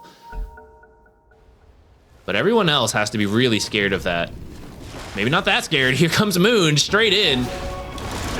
That is Very aggressive. In comes the Timber Saw, though, and that will be enough damage for sure. Now, Rolling Thunder will be able to interrupt this chain away. The Vessel doing a lot of work here from the Bounty Hunter. The Shurikens are stacking up. Golem comes out. Zeal makes up to the high ground for now, but there's going to be a big call down. Can they finish the job? Huge damage in from the Gyro. They do manage to do it, but there's going to be another kill going their way. The Gyro survives 4 points. He denies to Roshan. Oh, my gosh. All right, maybe he should have been scared of that Bane. Yeah, it's the Shurikens are doing so much damage in these fights, man. It's really adding up. Yeah, fast reactions from QBFY, to be fair. If you get sprouted here, like if the sprout block happens, then Hoodwink Stun will come in, you remove the Nightmare. He's dead at your own high ground. Instead, you have to chase further. You do get the kill, but it means Zeal now gets trapped here, had the chain canceled. Moon has to step down to try to contribute, right? Instead of just like camping on that high ground, having good positioning. This is where now you're funneled around here, so the through and through is doing so much damage. And Wind Ranger wants to come in to help, but doesn't quite have the Maelstrom yet, so really missing some damage. If you could at least get this Bounty Hunter, you'd feel better, but we're gonna see Roche smack him to death instead. Get out of my pit. A lot of track kills. Ooh. Oh boy. That would have been bad. Track almost gets a Fiend's Grip set up there onto the Nature's Prophet. And we saw the Natures have a really good start to the game. He has definitely started to slow down a little bit, and Crystallize on the Gyro after that fight is top of the net worth, having a great time. On his way to an Aghanim Scepter, did go for a Dragon Lance, which I actually really like this game. Dire Scan does connect. No, they're coming through the Twin Gate. They don't know about the Pango quite yet, though. I do like the Gyro pairing with this Bounty. I think of all the carries you could get, Gyro is the happiest to join early fights, help get you track kills, and make use of the vision, right, with the flap. Nature's actually, funny enough, might be the other carry best suited for that type of play, since you can teleport, show up, and your ult hits everything. Marcy might be another. The Bane, he really wants Moon. He might get him. They know he's going to be here on the high ground. The Nightmare, it's not going to be in range. Good positioning there from the Nature's Prophet to not go down to this. You certainly can't afford to die anymore to this Bane Bounty combo. They found way too many kills. Vessel down. In the jungle, though. This Bounty Hunter is in pretty deep. TP's right in on Moon, though, and just gets caught right next to Krekker and to Crystallize. They jump into the Rolling Thunder, they get another kill, and Moonlight's got amplified damage. There's just 3 dead immediately. And they might continue the chase. Zeal's out, but they might know Bobika's here somewhere, and Bounty really trying to search him out. Will make his way back to the base through the trees, though. So 3 more. I think 2 of them track kills, but like the gold is getting out of hand. Yeah, 7K. It sounds worse than it usually would, just because that is the nature of the bounty. But this is what you want, right? You need to pick up this gold. Wow, Boots of Travel. He really wants to play the map. I'm surprised you're not just going like some kind of catch or an aura. So I think it's to play with the Bane, because this is kind of like where Bane thrives. It's nighttime, 15 minutes. Bane's looking for just like a Nightmare setup on a wave, and now Bounty can join. It's kind of an interesting idea. We've seen this with other heroes, not necessarily Bounty Hunter, but certainly if they can get something with it. Yeah, right. Like that, it's just not common. I suppose they've been winning the fight so handedly that they feel we don't even need the aura to keep taking these fights, you know? So like, let's just take more fights, which is what the Boots of Travel will let you do. We'll see if it pays off, because it does delay your pipe, and in that time, you're gonna get the Maelstrom on Wind Rangers ready, drums on Warlock, Timbersaw has finished the Kaya, working towards the Loda, demonstrating here his damage. Message received, says Cracker. He's gonna get the nightmare. Oh my gosh, no, he will not. All right. I think we learned a valuable lesson about timber saw and trees. Moonlight here might be able to get away. Has to go for the Rolling Thunder here or else he's in a lot of trouble. And he will just look at Fly. Diffusal holding him down. The Rolling Thunder, it's just gonna solo him. He needs one little tick of damage. Shield Crash does connect. Vessel is out. The Swashbuckle will do it. Uh-oh. Now we'll see Boba. He's to the ledge. His base, right? Oh no, he's Boga not safe in here. That's a really good arcane rune, apparently. You would not have gotten all those kills without it. If Fly had ran more to the middle of that area, I think we'll see. Thank you for this one, production. Cracker looking for the initiation, delivering himself. So here, Wind Ranger running in here ends up running up towards the top, but this is where Pango can bounce between stuff. I think if you actually run down a little bit, Pango can't connect to the walls in time, and you wouldn't be chain stunned, and then you could have gotten out there. Yeah, they end up with a kill anyways. There was a nifty dodge at the end to try to buy a little bit more time, but you were chain stunned so long, the bounty had caught up at that point. I mean, this is an 8,000 gold lead. Bounty. Blink reveal. Got at bottom, but another grab here onto Zeal, trying to timber chain away, but there's no way, man. This Vessel, the Gyrocopter, all this magic damage is enough to find the kill. Actually, I don't think that's a blink reveal. I think he had that, but yeah, blink kill. But blink kill, yeah, indeed. Reveal his death. Orchid pickup here. Nice shackle onto the gyro. This is a kill. Very necessary one as well. Goes to Moon. That being said, Bounty Hunter might be going in a little bit too far. Another shackle. Okay. That's a lot that of one money seems unnecessary. Kills. Yeah. This is where I would typically say you got what you wanted out of the bounty early game, and it's where Passion UA also looked good in the last game. But I do feel, you know, this is where they have the room for improvement. Like, some of these mistakes are what will ultimately cost you the game. That instead of landsliding this into 15K first Aegis, start pushing, you know, a couple kills here and there. You give back 1,000 gold here, give them an extra 30 seconds to a minute here, right? That's where you end up in a much closer game than you would like.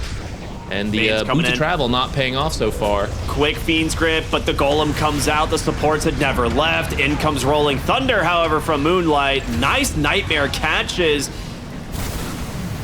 Moon on this Nature's Prophet. The question is, can they get more? The Orchid doing some work. They can't actually find this Warlock. He's getting blocked off from the trees, and Zeal's now coming in.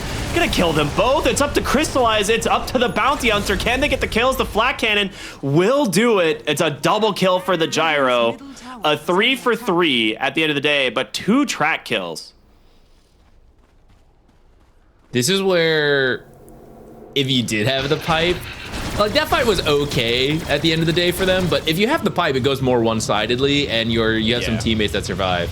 I think this support initiation just happens a little bit too soon. You end up taking this initial, like, 3-on-4 fight, and it takes a while for the Gyro and the Bounty to show up. At the same time, Timber wasn't quite here yet, and clears all the trees on the initial kill on Moonlight. All this magic damage coming in from the Gyrocopter, finishing the job on the Timber before we can get another timber chain out. Yeah, maybe just opening with the sleep would have been the easier option, right? And then you can maybe go for the Fiend's Grip after that once you can get to a better position. But it still ends up being an okay fight. They'll get the Tormentor here, which shard-wise, it goes to the worst one, Bat Rider. So what can you do moment. With that said, he's pretty rich this game, so maybe it's not as bad as it usually would be. Especially as you need to keep playing fast. I do think your lineup eventually drops off compared to Yakult. And so, you know, you win that fight, maybe you'll be happy to have a little bit more building damage. Oh, what gave the Wisdom Shrine over. Yeah, I mean, he knows the Wisdom Shrine's coming up. Sets up in time, finds Moon of all heroes. And they will take the Shrine. Another track kill going their way. Dire's bottom tower has fallen. And Bane TPing into the mid lane. They saw these heroes here looking for a Nightmare into a Fiend's Grip. Fly will get him. Instant kill, though, with that Focus Fire Mjolnir. As just happens to walk into the little Watcher there. Unfortunate for him. The Bane might have set up a kill onto Bobica, though, as he had to toggle the Sleepwalk. So Bobica ends up in a wrong spot. Cracker's getting rich, man. I think he will use the shard this game. Another kill for the track. I'm interested to see the stats later at the end, how much track gold they got from this. Yeah.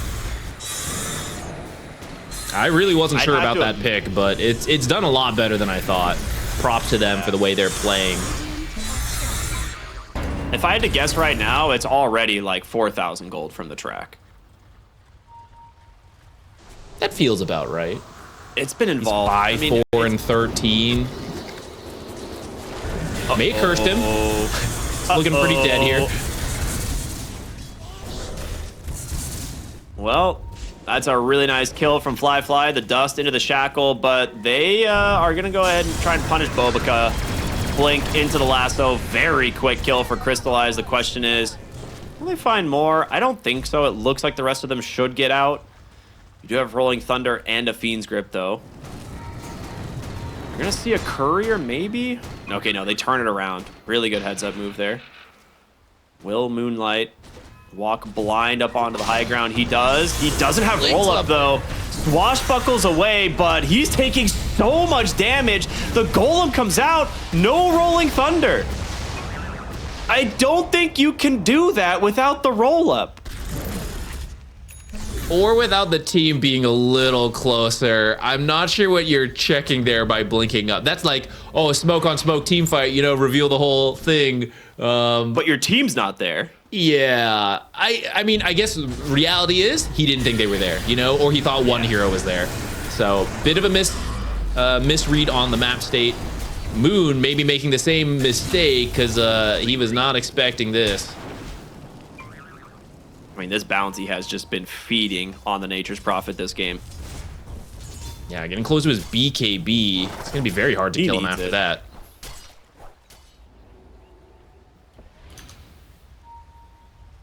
Well, Cracker almost has an axe on the Bat Rider, which is a pretty sick Agnum Scepter this game. Yeah, I mean, he's still like 1,800 gold away, but with the tracks and how many kills he's been involved in, I feel like that's not that far. That's like 3-4 minutes.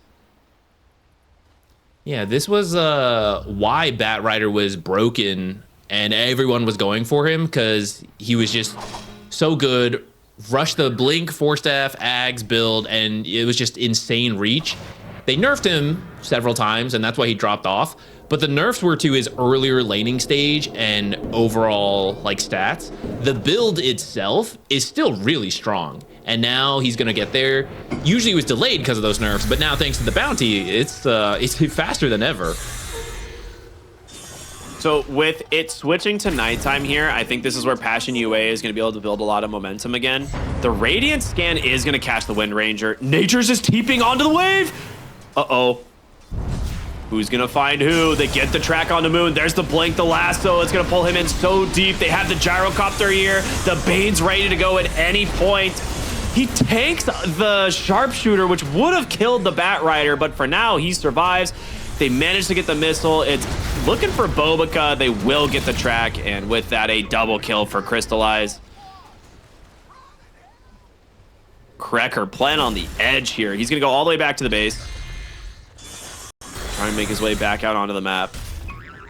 Well, the point I was going to make is it's nighttime. You have Bane. Roshan's going to be the top side of the map. This is what you want to play for. Yeah, I feel that Nature's... Some of these TPs are a little bit too aggressive. To be fair, it's the way he's played the hero in the previous series, and it's sort of worked for them, but it's really backfiring in this game when Lasso and Fiend's Grip are available. Speaking of Fiend's Grip, it comes through there, but Moonlight does manage to get the Rolling Thunder off at the very last second. He's just tanking through all of Fly's damage. I don't understand. He's just literally doing nothing to this guy, and now he's forced to BKB and run, but in comes the Nature's Prophet, finally with the Rolling Thunder ending. They should get the kill. Sharpshooter's out. Fly chasing for more. Cracker goes in, gets the lasso. Zeal has no Lotus Orb to help him, and now he's in pretty deep. Bane and Batrider and Gyro, they might have the damage to get the kill. He's so low up onto the high ground, but a beautiful Sprout block there from Moon. The Lotus Orb will reflect the missile, but the damage, it might just be too much. They get the kill, and now a 3v3 TPing out here on the Warlock. Moon gonna try and make it out. They force staff the missile. Oh man, you can't escape now. He's stuck. Triple kill for the Gyro. What a force staff. Great heads up play there to make it in time. Don't usually see the enfeeble cast range reduction come into play, but the chain did not reach the tree because of it this case, and that's what ended up getting Zeal killed a little later down in this fight. Yeah, again, starting off pretty strong for Passion here. They had the confidence, you know, they had the Aegis. Why not? Let's go for this. I suppose the downside is the bounty got taken out pretty quickly, so a lot of these kills were not the track kills that you would like, and that means when you do trade heroes, like you have an 11k lead, right? So you are getting a good chunk of money on the side of Yakult for the kills they did get, but one of the kills you couldn't get was the gyrocopter, top net worth, extremely strong. Yeah, that's the Timber after the first chain ended up missing. Otherwise, he would have been away already. And then the nice 4-staff play. Otherwise, I think that teleport finishes. It was still really close because I think Bane was also getting close. So maybe you just Nightmare if you don't get the rocket. But either way, you still have 2.5 minutes on this Aegis. 14k gold lead as you are sweeping through the map. This looking better than game 1, where Passion UA was also able to pick up an early lead, but then face some difficulties after getting megas. I hope for their sake, this game does not go that way, because that would be soul crushing to lose another game in that way. So Bounty Hunter has the shard, so he's given friendly shadow over to a Bane. So you now have a Bane with bonus night vision who can Nightmare set up and do some pretty wild stuff, and they actually scout the Nature's Prophet on a TP. They knew exactly where he was going because of it, and Moon's just dead in the corner of the map. There's no... Dude, that is such an insane ward timing. It doesn't even cost you that much because the boots of travel kind of paying off, right? Now you can move around the map a little better to follow this Nature's. Maybe that's some of the idea behind it. And you only need a couple kills like that, like we just saw, to make it pay off. I wasn't sure on it, but it seems to have been worth it. Oh, Nightmare into Fiend's Grip. This is going to be a lot of damage. They do manage to get the Golem out at the last second. They managed to get, you know, Wind Ranger away, but they're really trying to save Zeal. They can't do it. They do manage to get the Warlock a sliver of HP. The cooldown's off the mark, so Timbersaw will end up surviving. Really good stuff out of the Warlock to bail out his team, but that'll be a tier 2 tower. Your Golem is down. They might look for high ground. There was a window to use friendly shadow on Crystallize, because you can also stun from that. I think you could have, I'm gonna say chain stun, even though it's mini stun. I mean, do you have the burst damage here? Fly pops the BKB to get the Aegis, but the lasso finds Zeal again. 2 massive kills right outside the high ground just for an Aegis. 60 seconds without your 2 strongest for Yakult Bros. I don't know if you can survive. And Krekker, I mean, he has the shard. Might as well start using it.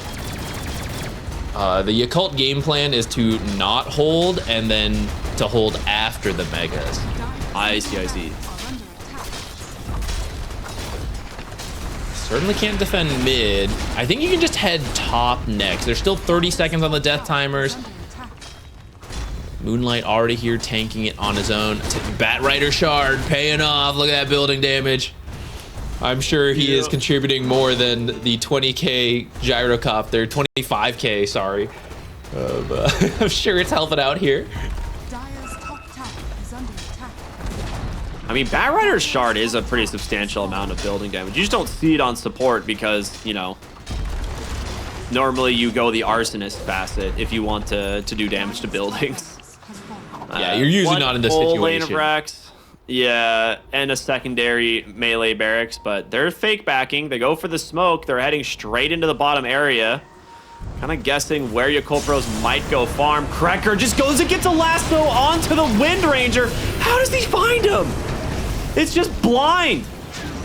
There's going to be a nightmare. They get onto Bobica, trying to bail him out, but they can't do it. 2 dead. That might just be GG. It is. They call it. Yakult going to tap out here as Passion UA. A super oppressive game number 2. I was not a believer in that bounty pick, so I'm a little worried about that. That if there is any amount of mistakes that give Moon a game for his puck, suddenly you won't be able to control this hero and he'll be able to make a bunch of space.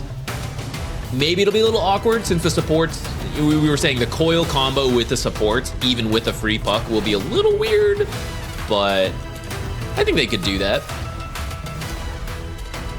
Well, here we go. Game 3. One of these teams has to get the win. We'll see if it's going to be Passion UA or Yakult. I'm excited to see a mid Viper. We haven't seen Viper on this stream quite yet. And he went Caustic Bath instead of the Poison Burst, which is the one that we typically see out of a Viper. So he's playing for a much more survivable, kind of tanky version of the Viper.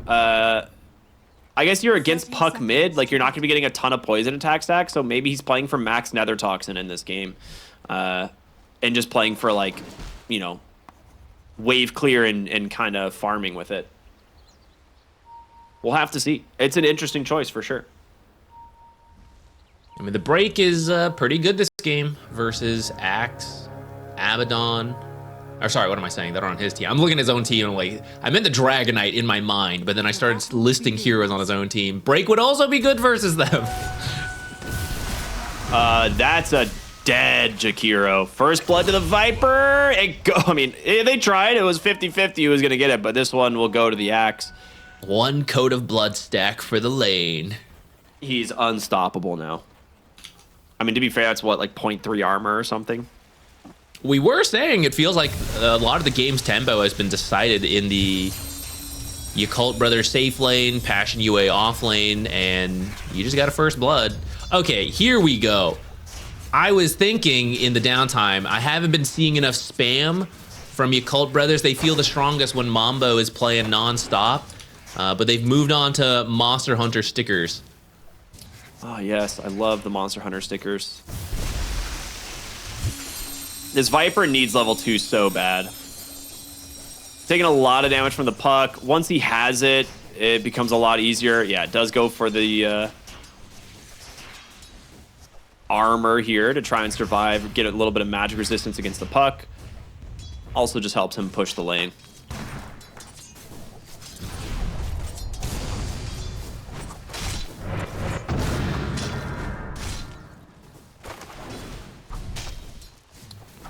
Down here, I think Zeal should be able to get the farm he needs. Abaddon is relatively strong safe laner that can bully, but you kind of have to chase people down, and having the mobility should allow you to keep your distance. I'm not sure how much Baboka will get done on the Skywrath, since you can't really depend on the slows and the silence the way you usually would like to versus the shield. And in fact, as you see, the shield will damage you. Topside, despite the first blood, Axe gonna fall now. Yeah, that was a pretty serious misplay on the position there from the Axe. Gets dragon-tailed under a full wave. Good tree cut as well from Tianming there to not get caught from the bushwhack. But, I mean, that was... They saw the level 2s. They just were definitely underestimating the Jakiro damage. There's a reason people think this hero is legitimately broken in the lanes, and I mean, he just did like 75% of this Axe's health by himself.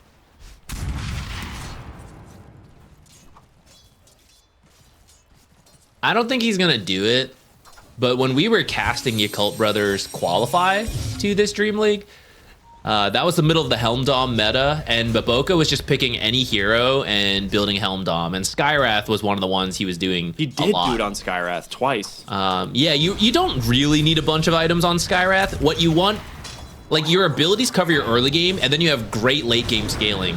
So the Helm of the Dom gave you some early game potential, but it gave you a bunch of farm for the late game.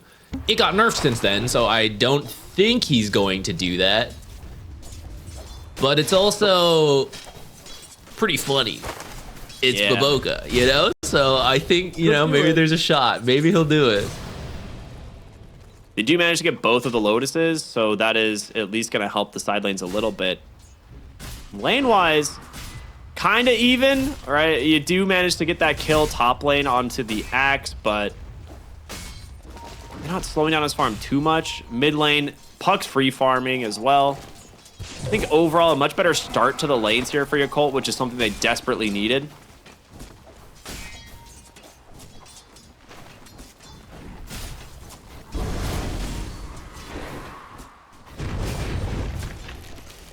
Uh-oh, Kiro in some trouble. Nice Dragon Tail. Blood Grenade is out, though. Will the Battle Hunger be enough damage? It's going to be close. It will be. Of course it is. Level 2 Battle Hunger gets the job done. QBFY going to drag the wave just slightly here and walk away. Try and just put it in a little bit better equilibrium state. Jakir knew he was dead. Tried to turn around to get the Hoodwink, but that's where the... I think it was a Lotus heal, maybe it was a Fairy Fire. Just enough to stay alive.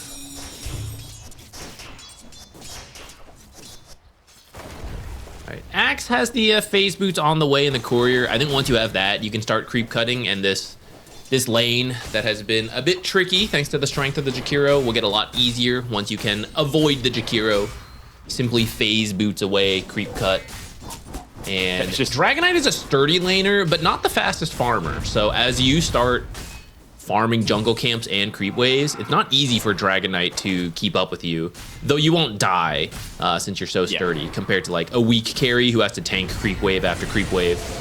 Oh, that's a nice call. They're on top of Fly, and with the rotation in from the Snapfire will be enough to get the kill. Good bushwhack to hold back the Jakiro.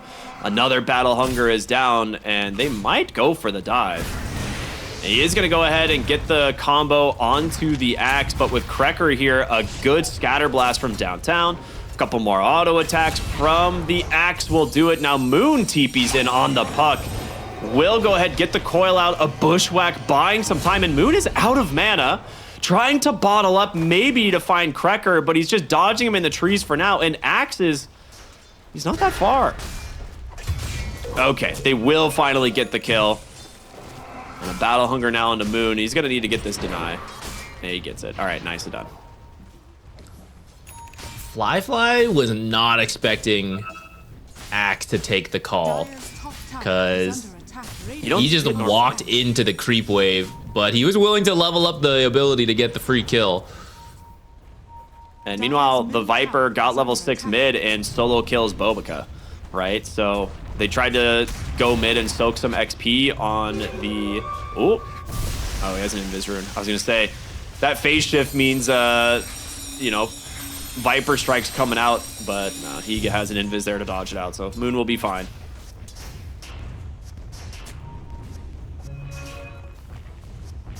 Coil will be available again, and actually they're smoking already the Viper. I was interested in seeing the nice kill potential Wisdom Shrine plays. Now that Axe is dead, maybe you definitely think about going top. I mean, Axe will be back in time for the Shrine with like a couple of seconds. This rotation for the bottom one is really strong. Bobica will see them. The Scatter Blast connects. Bobica probably not making it out. One more auto attack from Crystallize will do it. They'll take the Wisdom Shrine, and Axe is ready in position for his own. So that's double Shrine for Passion UA, which really helps this Axe who was struggling in levels. And they will look for Zeal here bottom. He is stuck. Nowhere to go. Shield crashes away from the Viper, goes for the Swashbuckle. Dude, he actually makes it. Sick play from Zeal.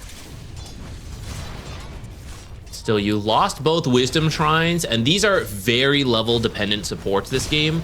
That's kind of why I think you still have to go top, because Axe will respawn, but he has to TP and then run in. And someone like Jakiro can Ice Path, the Dual Breath slow, and get it before Axe gets there.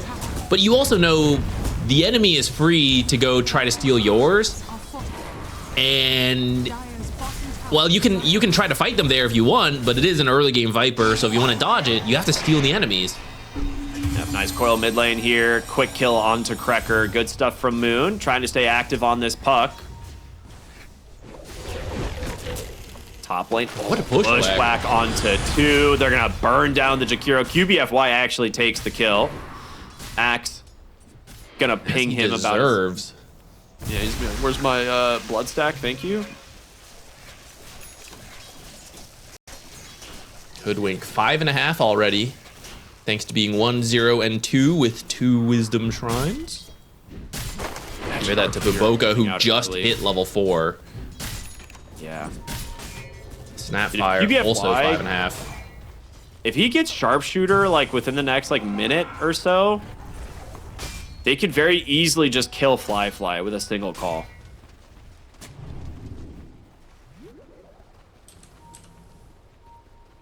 Gonna stack for now though. Try and help elevate this Axis farm. Krekker, how close is Krekker to level 6? I guess either of these supports can kill anybody in a call. Nice D ward there from Tianming.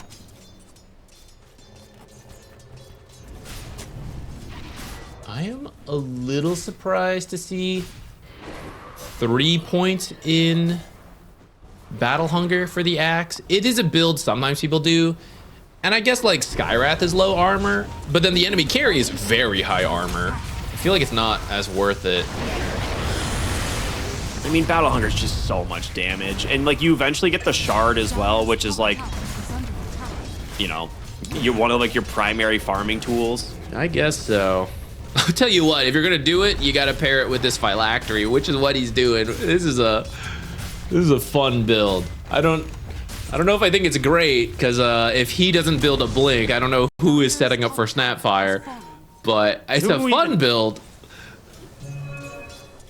Yeah, I mean, I guess Snapfire will just cookie him in, I guess is the idea, or the Viper's just walking at them. I'm not 100% sure, but I agree. It's a fun build. It's really not fun for heroes like Skywrath and Jakiro. I think that's why he's doing it. Like, these supports are already under-leveled, and they're just going to be getting level 4 Battle Hunger spammed with the Phylactery, which, that's going to hurt. So much action has been going on elsewhere. Down here, Abaddon Pango just taking turns farming. Yeah. Zeal has his Diffusal. Crystallize working on the Radiance halfway there.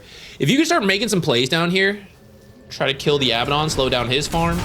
Passion UA gonna be the first to come down here though. That's a Rolling Thunder out from Zeal at the last second. Viper Strike plus the Acorn Shot is not gonna be enough to find the kill, so he will survive in the fountain. But this should be a push for the tier 1 tower. Axe somehow TPing out from what looked like a gank topside. That was Coil, actually. He lived through Coil. Looks like it was an arcane rune coil, so not too big of a commitment. So both offlaners making it out. Yeah, Viper went 0-4-4. So with this facet, like this is kind of the idea. Like he's not really playing around poison attack. He's just planning on standing his ground and then getting the Aghanim Scepter as soon as possible. So early Boots of Travel looks a little bit weird because you don't really see it that often. Right now, I wish he probably really wishes he had poison attack, but will go ahead, get the Viper Strike out. There's the Sharpshooter. That is a ton of damage. I mean, technically a trade, but I think Passion UA is happy about that one. Yeah, of course, you kill the Dragon Knight. I hadn't really thought about the fact that Nether Toxin with its... Oh, sorry, I was thinking of Poison Attack. Okay, I want to see Poison Attack, Magic Resistance Reduction, and then you've got the Boomerang later, plus Sharpshooter. Like, it's going to be insane burst. Yeah. And he'll just have 50% Magic Resist, like, standing in his Nether Toxin is a thing, right? Like, that's the other part about that. It is pretty strong. He only has, like, 1,000 HP, but he has, like, 50% Magic Resistance coming in from that. Bottom lane, Crystallize gets the ultimate off at the perfect time. Still has a Lotus, but will not survive. Call here on to Zeal. He's looking to get the kill, but no quite luck. He might be able to get him with a Culling Blade. QBFY had a very fortunate evasion proc there in the trees. Mortimer Kiss is going to come through. It might be enough. He gets just far enough away. The burn damage. Krecker from downtown will find the kill, and now they will get the Jakiro.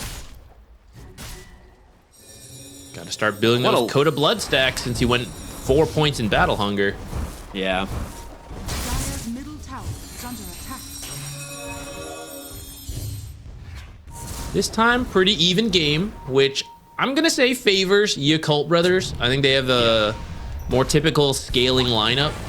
See if they can get this Snapfire, but they're also lacking in initiation until either the puck shows up or Zeal gets a blink. Dragon Knight baiting in QBFY pretty far, but QBFY doing a lot of damage. Coil does connect.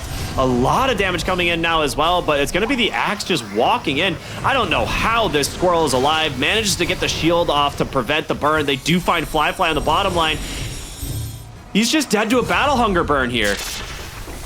And now in comes Moonlight. Finally has the poison attack, a Viper Strike to do a decent chunk of damage there on over to the Pango, but they all survive on Passion UA despite walking head first into them.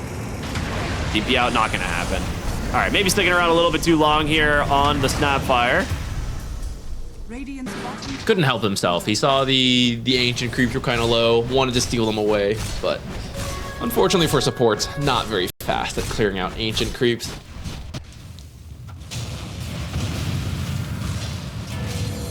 Here they have the dive. Good last second ultimate, but can't really get out of here anyways, despite that. Pango so close to dying here. I think it was like just at the edge of throwing in the ult in time when roll came out. Could have maybe saved your Mortimer's Kisses for something else, but uses it to try to snipe Zeal. I can't believe that hit, actually. That was kind of like a Peepo wide Mortimer's Kiss. Yeah. I will say it's like one of those things that like seems obvious, but Tian Ming like almost procced the counter helix that would have killed the Pango, and he attack canceled at the last second. And Zeal, you know, able to turn around and get the Rolling Thunder. So nice job there to not grief his teammate. You never want to do that. Axe is one of those funny ones where in the early laning stage, when he's running at your carry, it's like, do I hit this guy? Is that actually good? Should I? Am I getting him low or am I killing my carry?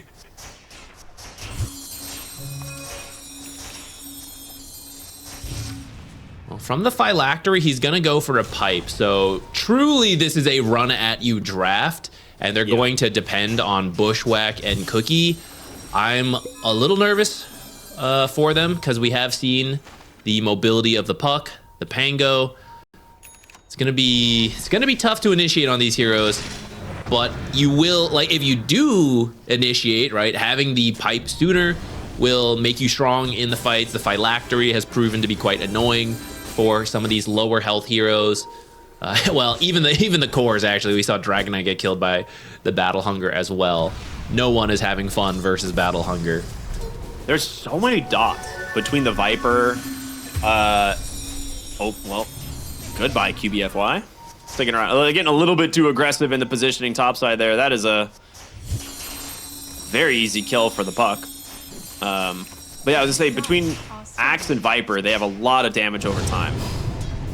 Crystallized bottom, in some trouble. Zeal with the Rolling Thunder, won't commit for it.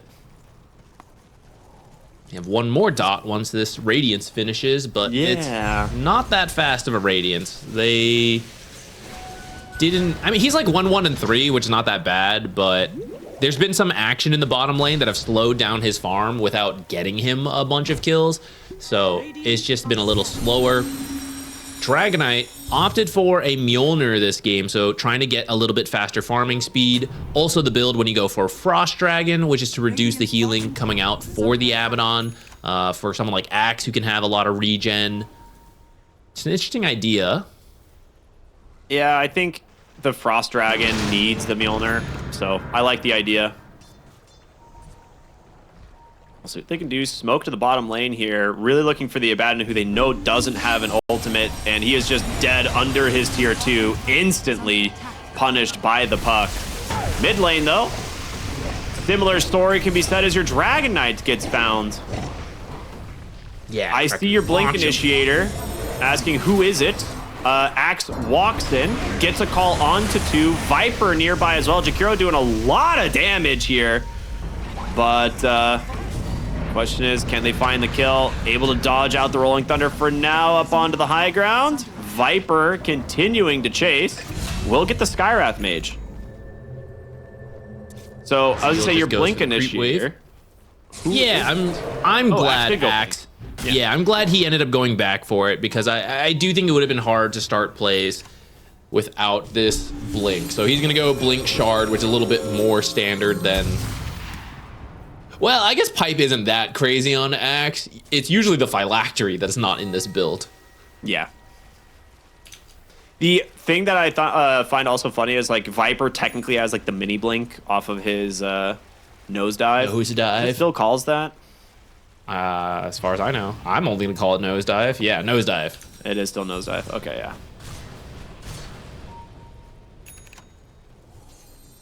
I mean, it's kind of cool because of, you know, the whole caustic bath facet, right? It puts Nether Toxin on the ground, applies corrosive skin to everything, and that corrosive skin effect is doubled. So pretty good stuff there. And he did go the corrosive skin damage at 10, the Nether Toxin damage now at 15. So I mean, he's a lot of AoE burn damage, and you kind of have to deal with the Viper in these fights. You can't just ignore him. Moon is going for a very fast Parasma. Knowing he doesn't really need as many defensive items, but now that there's a Blink out on the Axe, maybe you will kind of regret not having something else. But you're committed at this point. Abaddon is doing a really good job here of just kind of walking into the area, knowing that he has this Radiance and the ult to protect himself. Blink call in the front line, though. Gonna get grabbed immediately here by this Rolling Thunder of the Pangolier. Now, they're in a lot of trouble. You don't get Mortimer Kisses off in this fight. You've managed to pop the Abaddon ult, and Viper has just cut and run. He's left. He's like, I don't want any part of this. A huge one fight here for Yakult Bros. They'll grab 3 for nothing. Very disconnected on their decision-making there. I know I called for a Blink Initiator, but I think you still got to be careful out where you go, and Dragonite, even with the Mjolnir build, still a very tanky hero next to his tier 2. It's like this mini high ground because there's this river, right? So I don't really think his team was ready. The Snapfire ult never even came out with that call initiation. So yeah, like you said, a bit disconnected from the side of Passion UA, which is very different from game number 1, where they felt very in tune with the way they were making plays. After, I think there were like 2 Nightmare slip-ups, right? But after that, they felt very in tune. This game, maybe feeling a bit more pressure. Yeah. And now you have the Tormentor Shard going the way of the Jakiro, which is the absolute best possible case here. You're almost at a BKB on the Viper. Like, Viper is strong, but they're just ignoring him. When we saw the last fight, like, there's just no impact from him at all because your Abaddon is just super underfarmed. Even with this Radiance, we don't really see him do anything. He needs to be the one kind of going in, forcing the objective, and then I think the Axe has to follow it up. I don't think the Axe can be the Blink initiation right now. Now that, like, looking at the, like, how underfarmed they are, I think your Axe has to find a, like, secondary target or something. It is the weird thing with the Phylactery, right? Like, yeah, there's health on it, but you'd be tankier with the Blade Mail or other auras. All right, they're fine. Yeah, don't even need the call here. Just throw some abilities on the Skywrath, a very easy kill. I'm a little surprised you didn't just go Blade Mail, because I feel there's so much uncontrollable damage from the enemy team. I think it would have had a lot of value.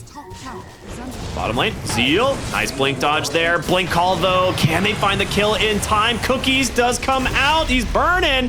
They get him, the Culling Blade is on the money, and now Jakiro will be forced to TP out. All right, a couple nice ganks coming out from Passion UA. The 5-on-5 is tricky for them. It would 4-on-1, super easy though. Yeah, but right now with like the Sharpshooter, Mortimer Kisses, and the Axe, like this trio running around, pretty scary if you're fighting like, you know, 3v3, you know, and there's not the whole team. You're not worrying about like the Puck and the Dragon Knight joining in. Yeah. And that only works thanks to the blink. Like, you would not cancel roll there if you're just slowly running in. Even if you're fast, because you got the phase boots, right? It's just, you need something faster with, like, the blink. Now, whether Snapfire needs a blink, that one's a little interesting to me. I didn't feel it was one that was so scary that she needed the blink first item. Curious how she's going to end up using it. Yeah, I'm not really sure about that one either. Like, I guess it helps you, like, you see roll happen somewhere and you still want to ult, you can, like, blink further away to get your ult off. Yeah. That might be some of the theory, and I kind of agree, because you do need her damage for some of these early fights, especially as you fall behind. So if that's getting canceled too quickly, then you just may not have enough damage to win the fight. Speaking of fight, we got 5-man smoke up from Yakult. Bros. Yeah. I'd say Moonlight's not anywhere near his team, but he does TP bottom under a ward where his team is smoked behind him, so we might see a 5-on-5 clash here. Abaddon trying to clear the wave. Running into QBFY would be a pretty good way to start the fight for Yakult, and it looks like that's exactly what's going to happen. He does make it into the trees. Rolling Thunder does connect, though. Crystallize trying to keep him alive. Double evasion proc, but it's not enough. Now, in comes the Mortimer Kisses. Zeal does not manage to interrupt it. The Puck will be able to. There's the call. They've managed to do a lot of work. Force the TP out of the Dragon Knight. They're all disengaging here on Yakult, but can they make it? Moon is just burning here to the Battle Hunger, gets the kill, able to get away for now, but there's another Battle Hunger into an Axe Call. Despite everything, it's a 2-for-1. You get the buyback out of the Hoodwink. Is that worth it? I am a little surprised by that. I guess he got 2 support kills. So I don't even think Passion UA needed to move in like the way they did with the smoke. Because again, you end up like the high ground, low ground fight. But Mortimer's Kisses from the side helps to break things up a little bit. Even if the damage doesn't quite finish the job, it does scare the Dragon Knight enough to leave. And now that the fight is broken up enough, you're able to chase down this Puck, get the kill. I guess you'll take that. Like, you do get a Puck kill for the supports. Looking at this Viper's damage in that fight versus this Dragon Knight, like, he got called, Viper striked, and then nosedived, and he, through BKB, lost like 50% of his HP in like just the call duration. So it is going to be a scary hero to play into. TP's coming out bottom. They have their eyes on this Pangolier. He's right next to a ward. Viper will show himself on the wave, though, and I think Zeal's going to disengage at this point.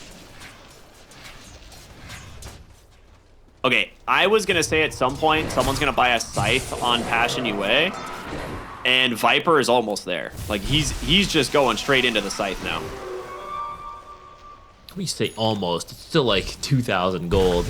But look, he's farming fast, man. Relatively he's quick. A zoomer on the farm here. I mean, it's one of the pros of this build, right? It's way more farming speed than the typical Q right-click type build. So, yeah, the Scythe will come online. I do think it really helps versus the Puck and the Pango. Cracker with an Invis rune, just trying to get some info for his team. I think do you just wait for the Scythe? Is that really like good enough? Because I feel like your Abaddon is starting to kind of farm back into this game. He's still a little under-farmed, but almost level 18, on his way to a blink, has the Manta now, which is a big deal. You do have a couple item timings lining up, right? The Manta on the Abaddon finishing, BKB almost done for Axe. The Scythe is getting there. You know, in another like minute you would have it, and then you can try to make a play for something. Perhaps Roche. This Roche has lived longer than it usually does. Most of the times the first Roche has happened already. There's this, okay. Both teams are under a ward here, about to see what's happening. The question is who's gonna get the catch first. All right, so they know they're under a ward now. The Dragon Tail hits the Viper. Krekker is going to go in to try and save him, but the break just holding him in place, and that's his full BKB. The question is, will the rest of the team be able to get away? Zeal with the Rolling Thunder doing a lot of damage here. In comes the Puck, able to stay on top of this Viper for now, but the BKB TP out's not in time, and now Crystallize going to be forced to ult. Can they do anything with this? There's the coil, Mortimer kisses. They're going to start coming in to try and buy some space. And now the axe with the call does get the Jakiro, but Moon, he's committed pretty heavily. Jaunts away, the orb really nicely placed there. That's another 2-for-1 for Yakult. This time a buyback out of the Snapfire. They want to win the fight so they can go to Roche, but you end up using these buybacks and not really getting enough out of it. Simultaneous initiations happening here, but favoring Passion overall because the fight got split up, I would say. Yeah. And that Snapfire was willing to buy back. If Snapfire hadn't bought back, then they would have lacked the damage to even kind of balance this out a little. Yeah, you needed the Mortimer kisses to threaten Yakult away. Like, otherwise Zeal might have come back in and continued fighting. Either way, good fight from Yakult, managing to hold their advantage just for now. Also, them able to get on top of the Viper and kind of start the fight that way. Like, Dragon Knight, yeah, forced the BKB pretty early, but Puck coming through the Twin Gate, getting a coil, isolating the Viper again is also huge. That slowed down the Scythe. Yeah, it really did. Still 800 gold. Man, Moon's build so offensive. Octarine, Pharasma, Blink, knowing that he needs to bring the damage this game as well. It's also a lot of amplification between him, Skywrath, and then you also have a lot of magic damage from Jakiro. You got the Mjolnir on Dragonite, so Pharasma, more Pharasma procs, more abilities, plus the... Oh! Okay. That was a very close moment of getting a free kill onto the Axe. He is actually in pretty deep here. We'll take down one. Meanwhile, in the mid lane, they get a kill onto a really nice Skywrath Moonlight with a BKB, getting a little bit of space. Cookie, as well as Crystallize, able to bail him out. And now Moon going in once again. That Pharasma damage. Taking out another support. Axe call into the Dragon Knight. Can they get Fly is the question. He is so tanky, especially with this Frost Dragon. He's not an easy kill. Abaddon ult still at the ready. Zeal on the sideline here, trying to proc that ult. Can't get it. They might just go to Roche with this. Yeah, finally a team has won enough of a fight to go. You know both supports use their buybacks. Otherwise, Roche is worth buying back for. You get a quick hoodwink kill here to start this off. And then Moonlight's tanky. Damage. So absorbs a lot of it, but means he can't really contribute to the fight now that his BKB is down, that he's at half. Here's Puck just jumping in, no fears. We were talking about the lack of control, and because of the way the game's gone, the Hex wasn't ready, right? So had no fear to just hop in there. Yeah, they've been so close to getting that Hex. Oh, there it is. That's the Hex. Finish the job, though. Still might die to the dots here. It's gonna be called. What a call! Into the Culling Blade, into one more counter helix is gonna get the kill. So Puck dead for 75. I was gonna say he's been so close to finishing that Hex for a while, and yeah, we come back to live. He's debuted the Hex.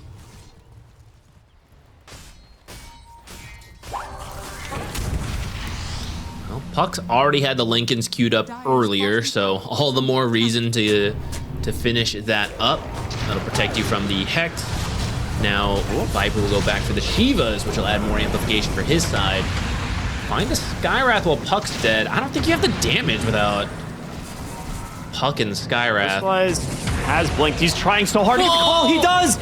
What positioning there from the Axe. Good heads up play. Yeah, tip the guy. Sick call. That's a really sick call.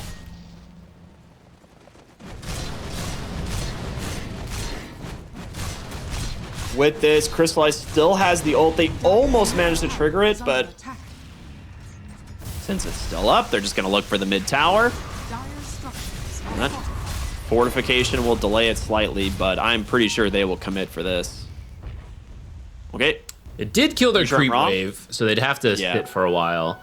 Whereas top. top side, they have a creep wave, so they'll head there first. And then maybe you can head back mid if Pango is still dead at that point.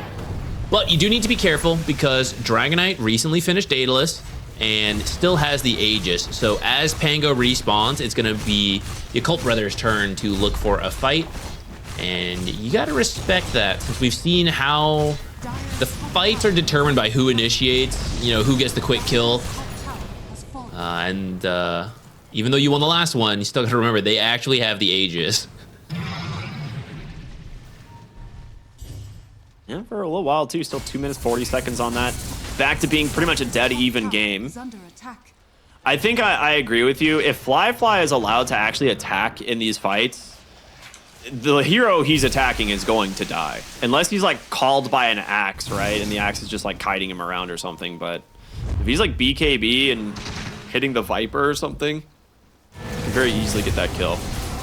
He does. Oh. He does need to make sure, or like the team as a whole needs to help him not have his attack speed slowed, because he doesn't have that many attack speed items, and then Viper's build is all about that, right? So once BKB is down, it becomes very hard to output your damage. Ooh, early BKB TP out from Viper.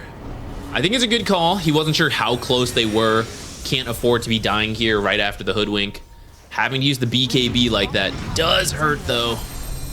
Radiant structures. Really good scouting there from the Snapfire. Like Glimmer walks through the potential ganks path and sees them all. So really good stuff from Krekker.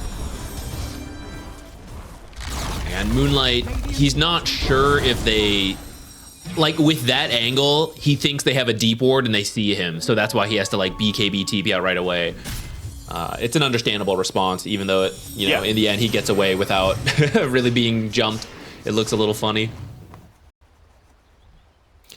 He's wrapping up towards these Shivas, which the recipe is so expensive, man. 2,000 gold for this piece of paper.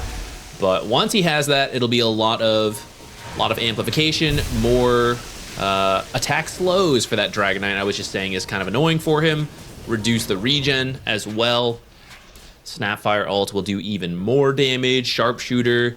No boomerang on the Hoodwink yet. We used to see this a lot sooner. I guess technically it is his second item. He's just so poor this game. He was trying to get it from Tormentor, but a little unlucky. He even like the rest of his team had it. Yeah, the rest Usually of you his earn team kind of have it, but it goes to crystallize on the Abaddon instead, so that's unfortunate.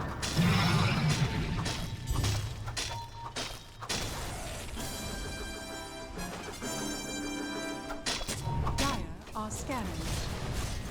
15 seconds on the Aegis. They did manage to claim a bottom tier 2 tower, but I think if you're Passion UA, I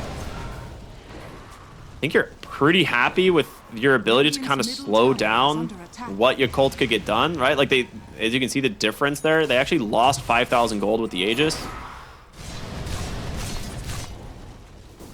At the same time, And- we were saying, I think Yakult Brothers scales a little better. Yeah. So that's the part where you're still a bit nervous. But if game one's anything to go by, you know, it's, it's not set in stone just because it goes late which team will win. I mean, if you get to level 25 on Viper,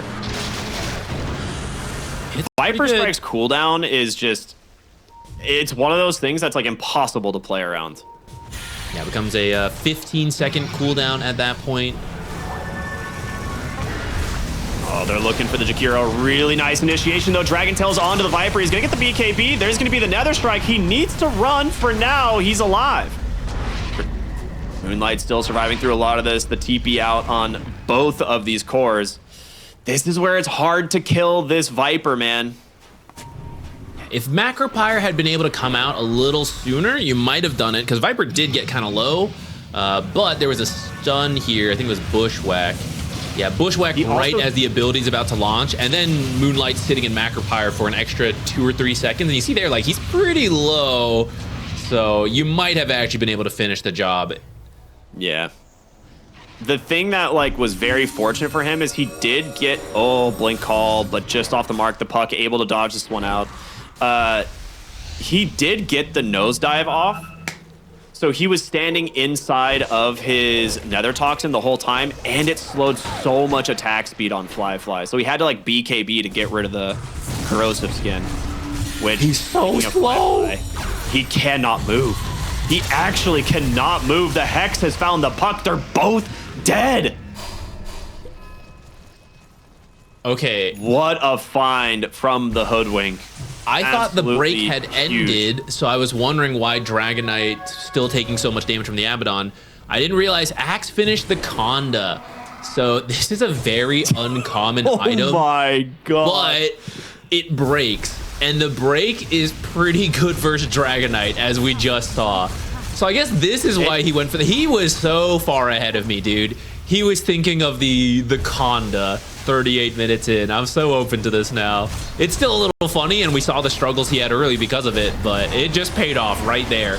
Killing Dragonite in front of the enemy base means that you now get the top racks. They're going to try to slow this down, killing the creep waves and such, but they will at least get one barrack. Dire's middle tower is under attack. Yeah, I mean, your Viper has Shard, and you have Abaddon. Like, the damage to these towers is very high. You still have 25 seconds. Top to finish the range barracks as well. So that one's down, and he'll be joining here in a moment. Are they doing it? I have no idea what's going on in this game, dude. It's so back and forth between these teams. They want the Pango, but the Pango gets the TP out. He did manage to cut the wave. I mean, I'm fine with this disengage, even though you don't get more than 2 lanes of rack, or more than 1 lane. You get the mid-tier 2. You're now at 6,000 gold ahead. You got some big items that you can buy now. And Roshan is up. I mean, that is going to be massive. I thought Axe finished the top range racks, but I guess he got too scared and came over. So you got just the melee. Viper ends up going the Nether Toxin talent, which I get because you have Caustic Bath. I felt like the Viper Strike one is one of the like kind of strongest talents in the game, but he just wants to have constant Nether Toxins out and just being able to play in them, because you get 2 between Nosedive and the actual ability. So we'll see how big the AoE ends up actually being. I guess maybe if there were more right-clicking heroes, you'd feel better about it. But it's mostly the Dragonite you need to Viper Strike. So maybe he thinks between that and he's got the Conda on the Axe, right? It's like, oh, I don't need it so often. I just need it the once. I guess we'll see how it pays off. It's like, that's true. He probably only needs to cast the ability once. They're just going to throw Crystallize onto the high ground. A blink aggressively, but it's a bit scary. Yeah, not close. So yeah, a little spooky.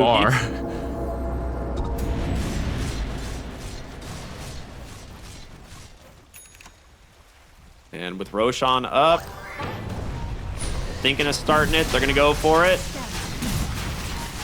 Dire scan here. I mean, it dies fast, but they do have a decent team fight for this. They do scan themselves, and it will connect. They know exactly where Yakult is coming from. We saw this fight in the last game. Who's going to be able to jump in? It's just Crystallize going straight in aggressively. Rolling Thunder does manage to come out. Nice jump in from the puck, but can they bring down the Abaddon? I don't know, man. He's got that ult ready to use at any point. They will proc it. He's standing in this macro pyre, getting a lot of health back. It's a lot of ults down from Yakult, though. Moonlight, gonna get instantly dispelled, pops the BKB. The break now onto the Dragon Knight. He's taking so much damage. There's the blink to call into the BKB from the Axe. They will be able to get him here if they can just stay on top. There's the Calling Blade. Moon with a nice coil, but they're all getting brought down on Yakult. They can't get away. The Viper's AoE is just way too high. Another Hex to cancel the TP on out. Yakult's gonna lose 3. Into the pit they go. Now looking for Moon. You get the Bloodthorn. An aggressive TP coming in from the Viper. He gets the break. Do they have the damage to actually kill him is the question. They get him with the Gobble Up from downtown. Another orb away. Moon still burning to these Battle Hungers, but he will live.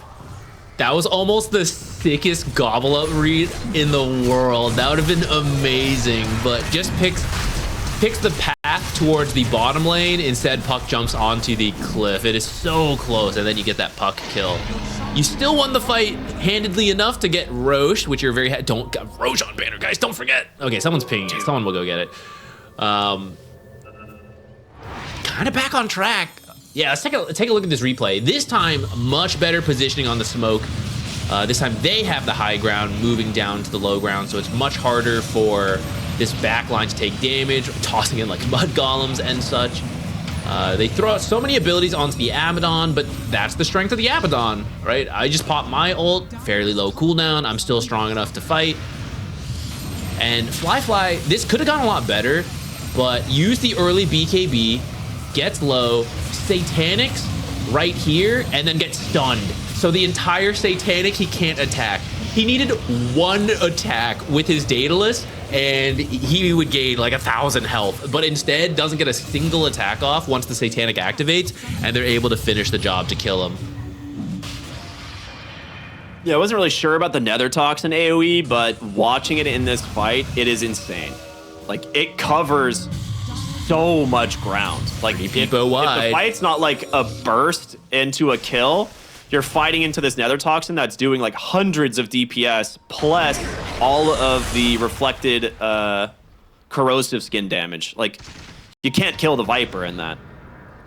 Yeah, I think with this build, and he got the Dezen Blood right, I think it makes a lot of sense. Oh my god, I didn't see that. But perhaps if his team didn't have the other sources of break, maybe he would consider it the other talent, because it's proven to be very strong versus Dragonite. If there were even more right-clicking heroes, there's even more value. But I think since it's just the Dragonite and you have multiple breaks, it is okay to go for this mega Nether Toxin AoE. Gobble up, send in Crystallize. All right, he's like, all right, nobody's here, guys. Nobody's here. Moon. Needs to be a little bit careful.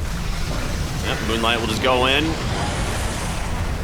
Drop that Nether Toxin, but Macropyre is down. They're going to try and make a little bit of space here, but that banner is keeping this creep wave nice and healthy.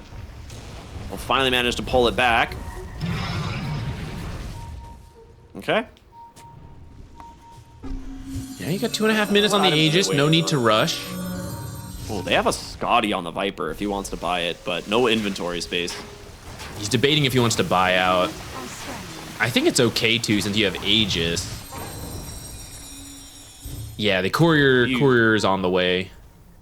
Yeah, he's right by. Just bring the courier. You're right next to the end. Yeah, he's doing it now. I was just looking at the same thing. I was like, you're on the secret shop. He can go himself. He can just walk into it. He's got waves to kill. I think you should wait for your Scotty. Oh, another gobble up. This one does manage to find Moon. They get the Lincolns out of him, but my god, Crystallize took a ton of damage. I do think you got to be a bit careful about that. I know technically you have borrowed time, but if they ice path under you, right? It feels like a little bit more risk than necessary when Viper is just hitting the buildings. I think you just got to watch him do this. It's a really good zoning Mortimer Kisses. I don't think they need the damage to secure the kills, but it does allow them to commit for the tower. The zoning Nether Tier 3 Toxin, is down. Dude.